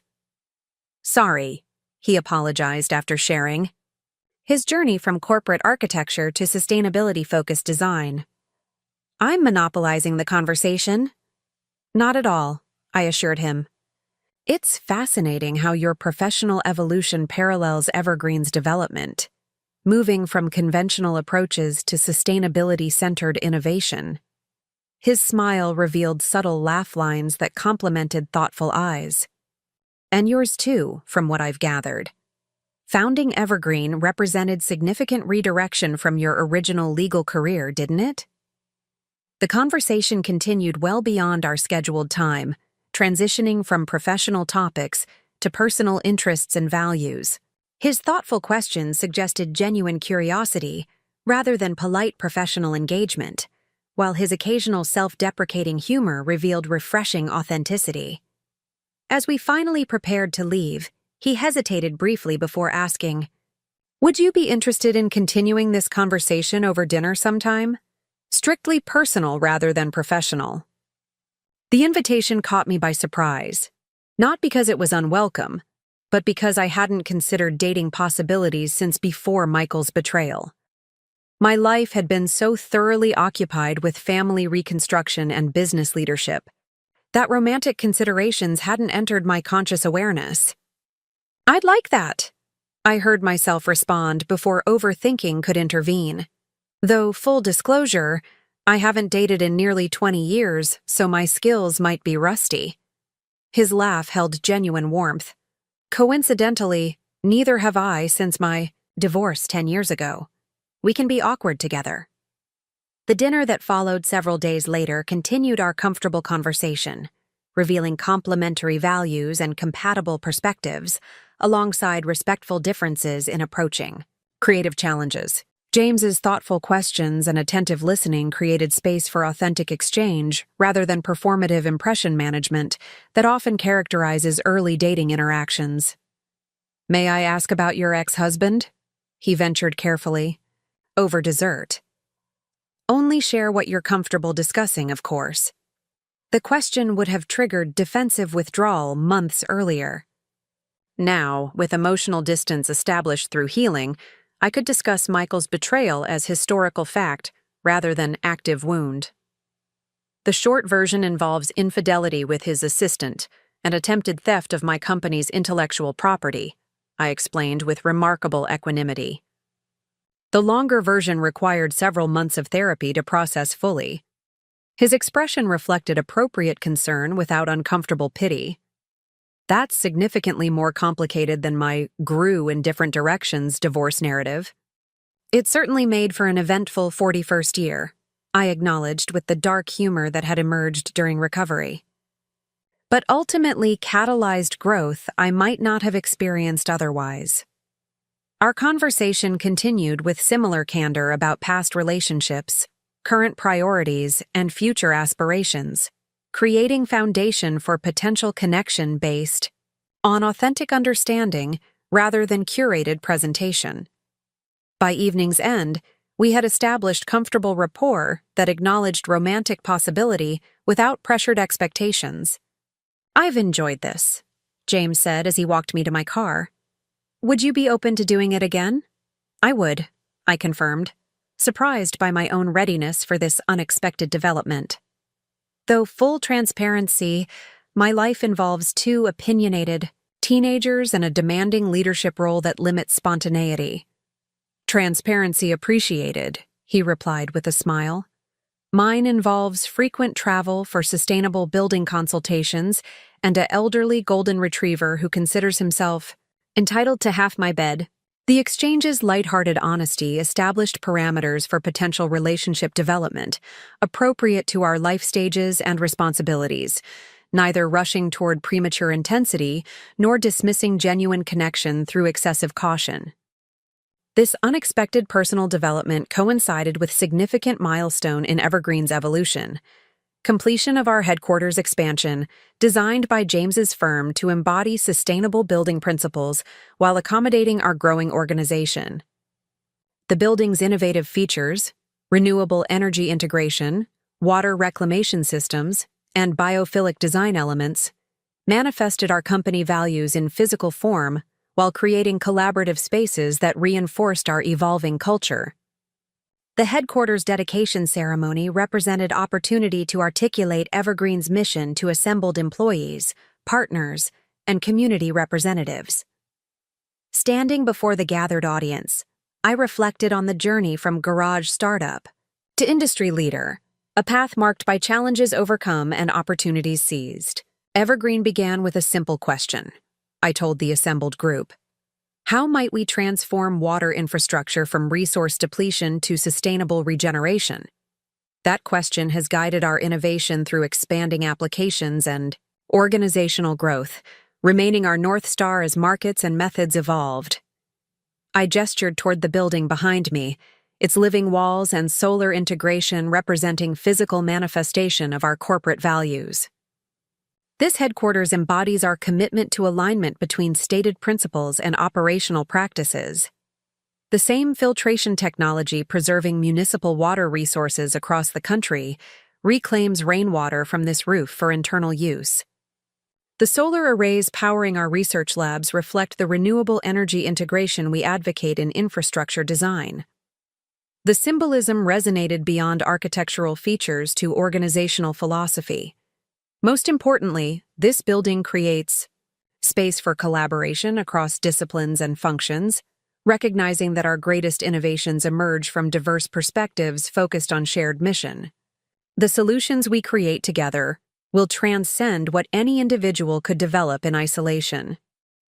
This commitment to collaborative innovation rather than founder-centered control represented my most significant personal evolution as leader. The founder who had once maintained oversight of every operational detail had developed into a CEO who created conditions for distributed leadership and collective creativity, maintaining strategic vision while empowering others to implement through their unique expertise. The dedication ceremony concluded with community reception that highlighted Evergreen's local economic impact and environmental contributions. As I circulated among guests, accepting congratulations and discussing future initiatives, Catherine Lynn approached with thoughtful expression. "Impressive achievement," she observed, gesturing toward the building and assembled community. "You've created something remarkable here, Jennifer." "Thank you," I acknowledged. The headquarters represents significant milestone in Evergreen's development. "I wasn't referring only to the building," she clarified. "You've established organizational culture and leadership model that transcends typical founder-centered enterprises. That's significantly more challenging than constructing physical infrastructure, impressive as this building certainly is." Her observation highlighted evolution that had occurred gradually through intentional leadership development, rather than dramatic restructuring. The transition from founder to CEO had happened incrementally through delegation, mentorship, and systematic empowerment of others, creating organization that would thrive beyond my personal involvement. That transition wasn't initially voluntary, I admitted with rueful smile. Circumstances forced distributed leadership before I might have chosen it. She nodded, understanding the reference to challenges that had necessitated organizational maturity. The catalyst matters less than the outcome. Evergreen has developed a sustainable leadership model that complements its operational sustainability focus. Her assessment crystallized something I'd sensed but not fully articulated: the parallel between Evergreen's environmental mission and its organizational development. Just as our water systems created regenerative cycles rather than depletion models, our leadership approach now fostered renewal through distributed authority rather than concentrated control that would eventually exhaust any individual leader. This perspective informed my approach to subsequent opportunity that emerged unexpectedly through Tyler's university connection. His environmental engineering program had established relationship with International Development Organization addressing water infrastructure in under-resourced communities, precisely the application that had inspired Evergreen's founding mission. They're looking for implementation partners with scaled solutions that can be adapted for limited infrastructure environments, Tyler explained during weekend visit home. I mentioned Evergreen's municipal systems, and their director was immediately interested. Would you be willing to meet with them? The inquiry represented potential expansion beyond Evergreen's established market into international development. Opportunity aligned with our mission but requiring significant adaptation of existing business models. Rather than making unilateral assessment, I convened cross-functional team to evaluate feasibility and strategic alignment. The technical modifications are feasible, Dr. Patel confirmed during evaluation meeting. Our modular design architecture allows reconfiguration for lower resource environments without compromising core filtration efficiency. The financial model requires reconceptualization, Marcus added. Traditional ROI metrics won't apply, but alternative funding sources through development partnerships could create sustainable implementation structure. This aligns perfectly with our mission, Diane observed, but requires expertise we don't currently possess in international development contexts and humanitarian partnerships. Their balanced assessment reflected mature organizational decision-making, considering opportunity through multiple perspectives without either impulsive enthusiasm or reflexive risk aversion. The founder-centered organization might have pursued inspiring mission without pragmatic evaluation. The overly cautious corporation might have rejected unfamiliar opportunity despite mission alignment. If we proceed, I summarized after thorough discussion, we'll need to establish dedicated division with appropriate expertise and partnership approach distinct from our commercial operations. Thoughts on leadership for this initiative? The question represented further evolution in my leadership approach, recognizing opportunity to develop others through strategic initiative rather than automatically assuming direct oversight of significant new direction. The founder-centered leader would have retained personal control of meaningful expansion. The mature CEO created leadership development opportunity through thoughtful delegation. Rachel Carter has relevant background, Diane suggested, referencing my executive assistant's previous experience with international nonprofits. She's expressed interest in greater responsibility, and her project management skills are exceptional. The recommendation surprised me, as I hadn't considered Rachel for leadership role despite her demonstrated capabilities.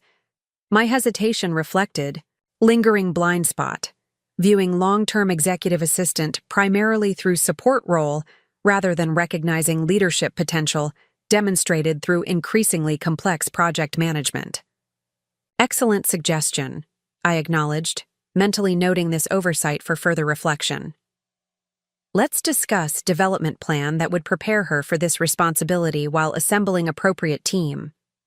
The international initiative took shape through collaborative planning rather than top-down direction, with Rachel's increasing involvement reflecting growth opportunity for promising talent. This approach reinforced Evergreen's evolving culture, creating leadership pathways beyond conventional hierarchies while ensuring strategic initiatives received appropriate expertise regardless of organizational position. This organizational maturity paralleled family developments as Tyler and Sophia navigated their own growth milestones. Tyler's first semester at Oregon Tech yielded both academic success and expanded perspective. His occasional calls home reflecting emerging adult identity distinct from either parent's influence. "We're studying filtration models that remind me of Evergreen's early designs," he shared during one such conversation. "But I'm seeing limitations I never noticed before." "What kind of limitations?" I asked, genuinely interested in his developing expertise. The regeneration cycles work beautifully in controlled environments, but struggle with irregular precipitation patterns. Climate change is creating exactly those irregularities in many regions. His observation reflected technical insight alongside meaningful personal development, the capacity to constructively critique even admired systems rather than accepting established approaches without question. This intellectual independence represented healthy maturation beyond both modeling and reaction against parental influence. Sophia's development manifested differently as she entered senior year, focused on environmental policy and social justice, interests that complemented Evergreen's mission while establishing her distinct identity. Her college applications targeted programs that combined these interests, reflecting values-based decision-making similar to Tyler's process, but expressing her unique priorities and strengths. "I'm applying to fields Dad would consider impractical," she acknowledged during college planning discussion. "Environmental justice doesn't exactly scream lucrative career path." "Financial security matters," I acknowledged, "but purpose and impact create different kind of wealth. Your father and I prioritized different values, which led to different choices. And different outcomes," she observed pointedly, her expression suggesting deeper understanding of how values alignment affected long-term fulfillment beyond material success. Her insight reflected maturity beyond typical 17-year-old perspective, the capacity to evaluate competing value systems rather than automatically adopting parental frameworks or reactively rejecting them. This discernment had developed through family challenges that forced earlier confrontation with adult complexities than might otherwise have occurred. My children's evolving independence created space for personal reflection about next chapter in my own development. With Evergreen's leadership structure maturing and family reconfiguration stabilizing, questions about future direction emerged with increasing frequency.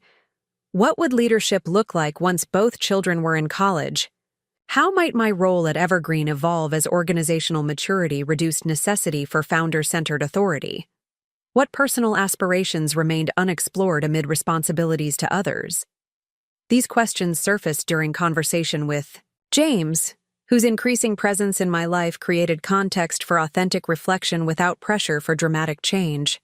Our relationship had developed gradually over months, establishing comfortable connection characterized by mutual respect and genuine curiosity rather than romantic intensity or domestic integration. "You've mentioned potential board roles with environmental organizations," he noted during weekend hike in Forest Park. "Is that direction you're considering more seriously?" The question invited reflection without presumption, creating space to articulate emerging possibilities. "I'm exploring how my experience might contribute beyond Evergreen specifically," I acknowledged. "The company has developed sustainable leadership model that doesn't require my daily operational involvement, which creates options I hadn't previously considered." "Like what?" he asked, genuine interest evident in his expression. "Policy advocacy addressing infrastructure investment at federal level. Advisory roles with environmental startups needing mentorship through growth stages. Perhaps writing about sustainable business models that balance profit with environmental impact. All building on what you've created while extending into new applications," he observed thoughtfully. "Similar to Evergreen's technical evolution from residential to municipal systems." His insight highlighted pattern I hadn't fully recognized. the transfer of established expertise into expanded contexts rather than fundamental redirection. Just as Evergreen had maintained core filtration technology while adapting implementation, for diverse applications, my leadership approach could apply across varying contexts while maintaining consistent values and methodologies. This conversation continued intermittently over subsequent weeks, creating framework for intentional planning, rather than reactive response to circumstances. Unlike earlier life transitions triggered by external events, marriage, motherhood, Michael's betrayal, this evolution emerged from internally directed reflection about purposeful next chapter. The deliberate nature of this planning process represented significant personal growth from reactive patterns that had characterized earlier life stages. The young lawyer who had subordinated career aspirations to support Michael's professional advancement had evolved into mature leader intentionally designing future aligned with personal values and professional strengths.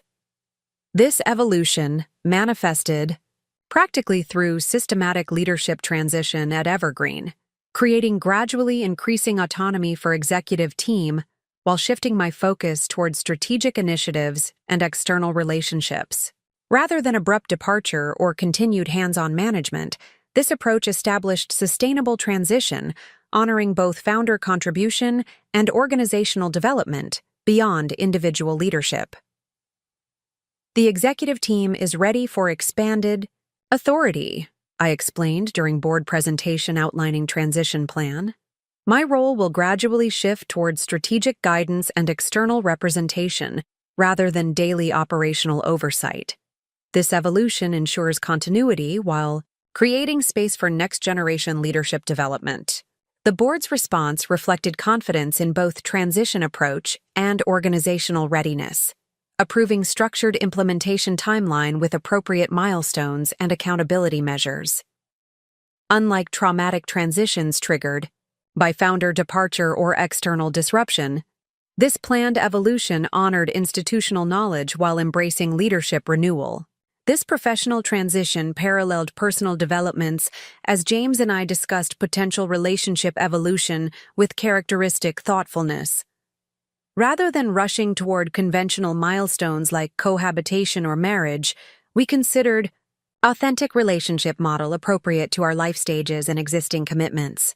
I'm not interested in recreating traditional domestic partnership, I acknowledged during weekend getaway to Oregon coast.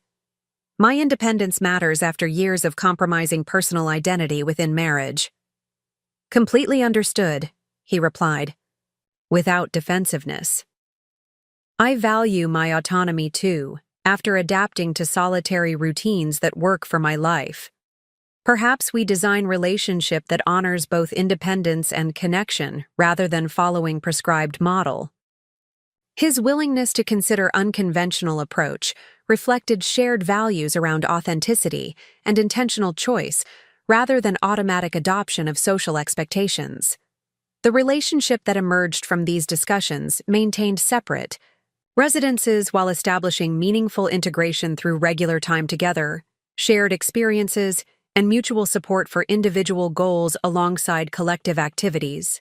This thoughtfully constructed connection represented perfect metaphor for broader life philosophy that had emerged through challenging journey. Intentional design based on authentic values rather than external expectations or reactive patterns. The same principles that guided Evergreen's sustainable water systems, regenerative cycles, balanced resource exchange, adaptability within core integrity, now informed personal and professional choices across contexts. The anniversary dinner, that had revealed Michael's betrayal and Amanda's participation, had initially appeared catastrophic. The destruction of family structure and potential devastation of business I'd built. Yet the systematic response to that crisis had catalyzed transformation more valuable than what had been threatened. Organizational maturity beyond founder dependence, family relationships based on authentic connection rather than obligatory, roles, and personal identity grounded in intrinsic worth rather than external validation.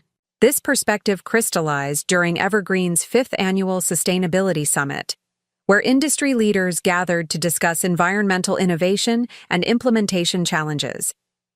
Standing at podium to deliver opening remarks, I surveyed assembled audience representing journey from isolated startup to industry influence, partners, competitors, policy advocates, and academic collaborators united by shared commitment to environmental impact through practical innovation. Sustainable systems require both resilience and adaptability, I began, the principle applying equally to organizational development and personal growth. The capacity to maintain core integrity while evolving in response to changing conditions. The balance between preservation and transformation that characterizes truly regenerative models. The audience's engaged attention reflected recognition of truth that transcended technical application to broader philosophy.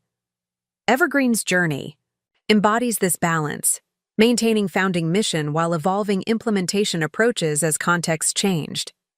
Our organizational development parallels our technical innovation, creating regenerative leadership model that renews itself through distributed authority rather than depleting resources through centralized control.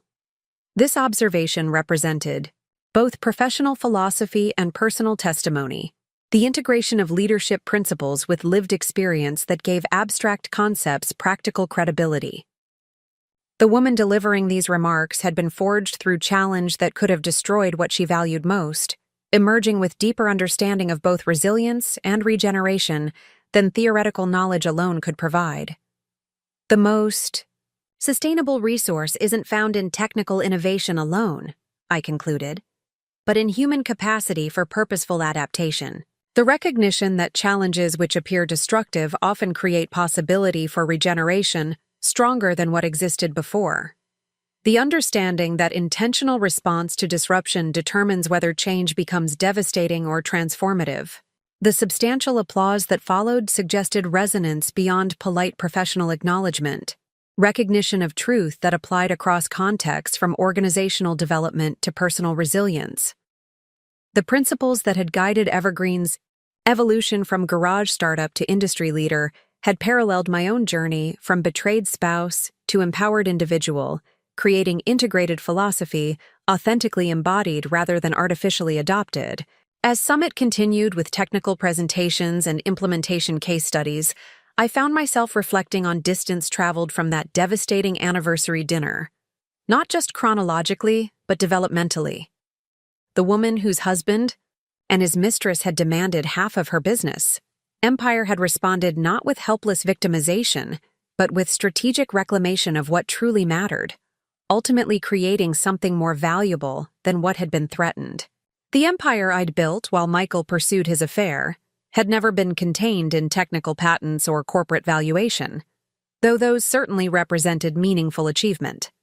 Its true substance existed in values manifested through action, in relationships based on authentic contribution rather than exploitation, in purpose-driven innovation that transcended profit motivation without ignoring financial sustainability. That empire continued expanding not through defensive protection but through generous transmission, to children developing their own purpose-aligned paths, to employees growing through leadership opportunities, to communities benefiting from sustainable infrastructure, to industry influenced by demonstrated alternatives to extractive business models. This perspective transformed the anniversary dinner confrontation from devastating ending to catalytic beginning, not minimizing genuine pain experienced, but recognizing transformative possibility within apparent destruction. The mistress who demanded half had inadvertently created conditions for doubling what truly mattered, though neither she nor Michael could have anticipated this outcome from their calculated betrayal.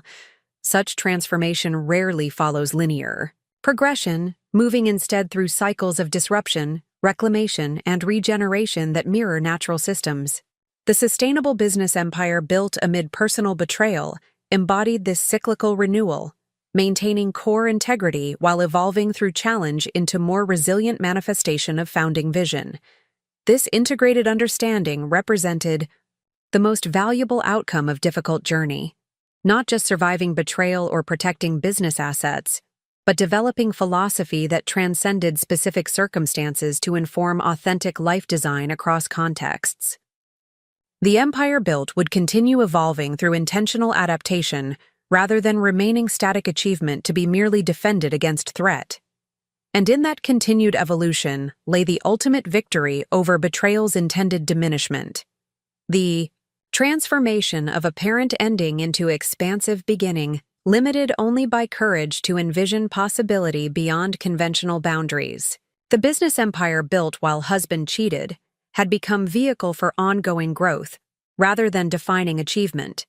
Its value measured in regenerative impact rather than mere accumulation of resources or power. That regenerative impact continued, unfolding through cycles of challenge and response, extending influence beyond original vision through collaborative innovation rather than controlling authority. The journey that began with betrayal's painful revelation continued through intentional transformation, creating legacy more valuable than what had initially appeared threatened by anniversary dinner's devastating demand. The letter arrived on embossed stationery, formal invitation to event I never expected to attend. Evergreen Innovations induction into Oregon's Business Hall of Fame. 20 years after starting with nothing but determination and a water filtration prototype in my garage, the company had grown beyond even my ambitious vision. 500 employees across 3 continents, innovative systems providing clean water to communities from Portland to Nairobi, and sustainability standards that had reshaped an entire industry. I traced the raised lettering with my fingertip, remembering the woman who had once believed her husband's dismissive assessment. A nice hobby, Jennifer, but let's be realistic about its potential. That woman seemed distant now, almost unrecognizable in her eager acceptance of artificial limitations and borrowed beliefs about her own capabilities. "Are you going to RSVP or just stare at it all day?" Sophia teased, leaning against my home office doorway. At 25, my daughter had blossomed into a formidable environmental policy advocate, her law degree and natural eloquence making her a rising voice in legislative circles. She'd inherited my determination and analytical mind while developing her own distinctive approach to creating change. "Just reflecting," I admitted, setting down the invitation. "Sometimes the distance between then and now seems impossibly vast." She settled into the chair across from my desk, her expression softening. "Thinking about how it all started?" "About everything that's happened since," I clarified, "including parts I never planned." Her knowing smile acknowledged the understatement. None of us had planned the seismic disruption of Michael's betrayal, or the subsequent reinvention it had necessitated. Yet looking back, those painful events had ultimately catalyzed greater authenticity and purpose than the comfortable illusion they'd shattered. "Will you invite James to the ceremony?" she asked, referencing my partner of 5 years. Our relationship had evolved into something neither of us had initially envisioned, not the traditional marriage I'd known with Michael, but something more intentionally designed to honor both connection and independence. "Of course," I replied, "along with you and Tyler, if his research schedule allows." My son had followed his environmental engineering degree with doctoral studies focused on water infrastructure resilience in climate-stressed regions. His research now informed Evergreen's international division, the same division Rachel Carter had built from concept into thriving operation, proving Diane's instinct about her leadership potential had been prescient. "Tyler's already booked his flight," Sophia revealed. "Said not even his dissertation committee could keep him from watching his mom get the recognition she deserves." The matter-of-fact support from my children still occasionally caught me by surprise, their unquestioning confidence in my capabilities, contrasting sharply with Michael's subtle undermining that had once seemed like practical guidance rather than limitation. "Speaking of recognition," I began, changing the subject, "I heard about your testimony before the state legislature last week. The video is making quite an impression online." Sophia's impassioned argument for strengthening environmental protection standards had indeed gone viral, her articulate dismantling of industry objections capturing attention beyond policy circles. While she brushed off the attention with characteristic humility, Her growing influence demonstrated impact beyond anything I could have orchestrated through direct intervention in her path. Just applying what I've learned from watching you. All these years, she demurred. Speaking truth to power while offering practical solutions. Her assessment highlighted the unintentional legacy that had emerged through lived example rather than deliberate instruction. Values demonstrated through consistent action during both triumph and adversity. The most meaningful inheritance I'd provided my children wasn't financial security or professional connections, but witnessing resilient response to challenges that might have broken someone with less developed core identity. This perspective informed my approach to the acceptance speech now taking shape in notes scattered across my desk. Beyond acknowledging Evergreen's commercial success, I wanted to articulate the philosophy that had guided its evolution. Principles. Discovered through experience, rather than adopted from business theory. Any advice for my remarks? I asked Sophia, respecting her communication expertise. Tell the real story, she suggested without hesitation. Not just the sanitized success narrative, but the messy, complicated journey that got you here. That's what people actually connect with. Her insight reflected wisdom beyond her years, understanding that authentic vulnerability creates more meaningful impact than polished perfection. The Hall of Fame induction represented opportunity to share hard-earned perspective rather than merely accepting accolades for commercial achievement. This approach characterized the speech I ultimately delivered before assembled business leaders, government officials, and Evergreen team members. Standing at the podium in the historic downtown hotel ballroom, I surveyed faces representing different chapters of a journey, more circuitous than anyone could have anticipated. Conventional business narratives focus on strategic brilliance and visionary leadership, I began, setting aside prepared remarks for more authentic communication. The mythology of the founder who perfectly anticipated market evolution and flawlessly executed expansion plans.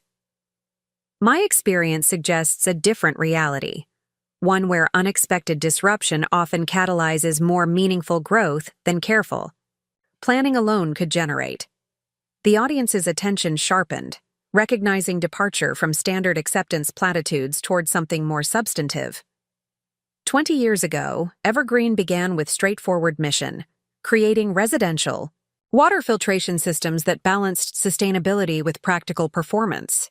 That mission expanded through opportunities I neither predicted nor initially welcomed, challenges that forced adaptation beyond comfortable limitations.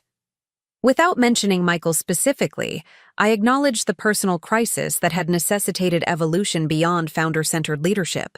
Circumstances required developing organizational structure not dependent on any individual's direct control, distributed authority that ultimately created more resilient enterprise than centralized management could sustain.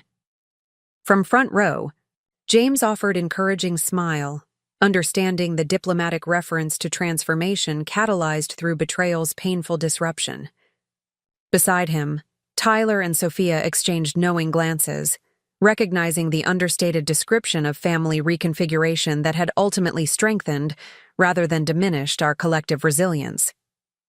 The most valuable business lessons emerged, not through strategic planning but through necessity's demands, I continued. Learning to distinguish between controlling outcomes and influencing direction. Recognizing that meaningful legacy exists in values transmitted rather than structures maintained. Understanding that sustainable growth requires cyclical renewal rather than linear progression. These insights reflected integrated philosophy developed through lived experience rather than abstract theory, principles equally applicable to organizational development, family relationships, and personal growth. The business empire built amid personal betrayal had become vehicle for discovering universal truths rather than merely accumulating commercial success. Evergreen's sustained impact stems not from brilliant original vision, but from willingness to evolve that vision through changing circumstances, I acknowledged. From research partnerships that expanded our innovation capacity beyond internal resources, from leadership development that created opportunities for talent like Rachel, Carter to pioneer international initiatives beyond my personal expertise. Rachel's surprised expression at this public acknowledgement reflected her characteristic humility, the same quality that had initially masked leadership potential behind executive assistant role. Her subsequent development of Evergreen's international division had transformed communities across 3 continents while establishing her reputation as humanitarian infrastructure pioneer. The sustainable business worthy of recognition isn't measured through valuation metrics alone, I concluded, but through regenerative impact that continues beyond founder involvement, through organizational culture that develops leadership at every level, through innovation that addresses genuine human needs rather than manufacturing artificial demand. This philosophy represented Evergreen's true distinction, not merely commercial success, but integrated approach to business purpose that transcended profit motivation without ignoring financial sustainability. The company had demonstrated viable alternative to extractive models that dominated traditional industry, proving regenerative practices could create competitive advantage rather than charitable compromise. The standing ovation that followed reflected recognition beyond polite acknowledgement, response to authentic perspective rarely articulated in conventional business contexts. As audience members approached afterward with thoughtful questions and personal reflections, the conversation expanded beyond Evergreen specifically to broader implications for sustainable business philosophy. Your perspective on distributed leadership resonates with challenges we're facing, acknowledged Catherine Lin, whose partnership had facilitated Evergreen's initial expansion beyond regional markets. The transition from founder-centered authority to sustainable organizational structure represents our current growing pain. The most challenging aspect isn't structural but psychological, I observed, sharing insight from personal experience.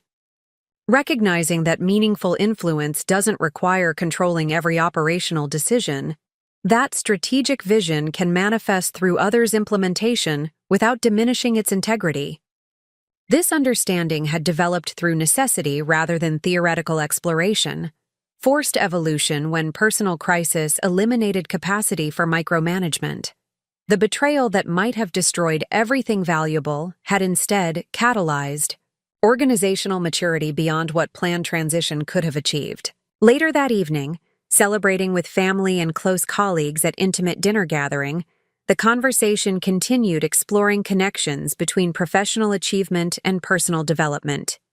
James raised glass in thoughtful toast that captured this integration.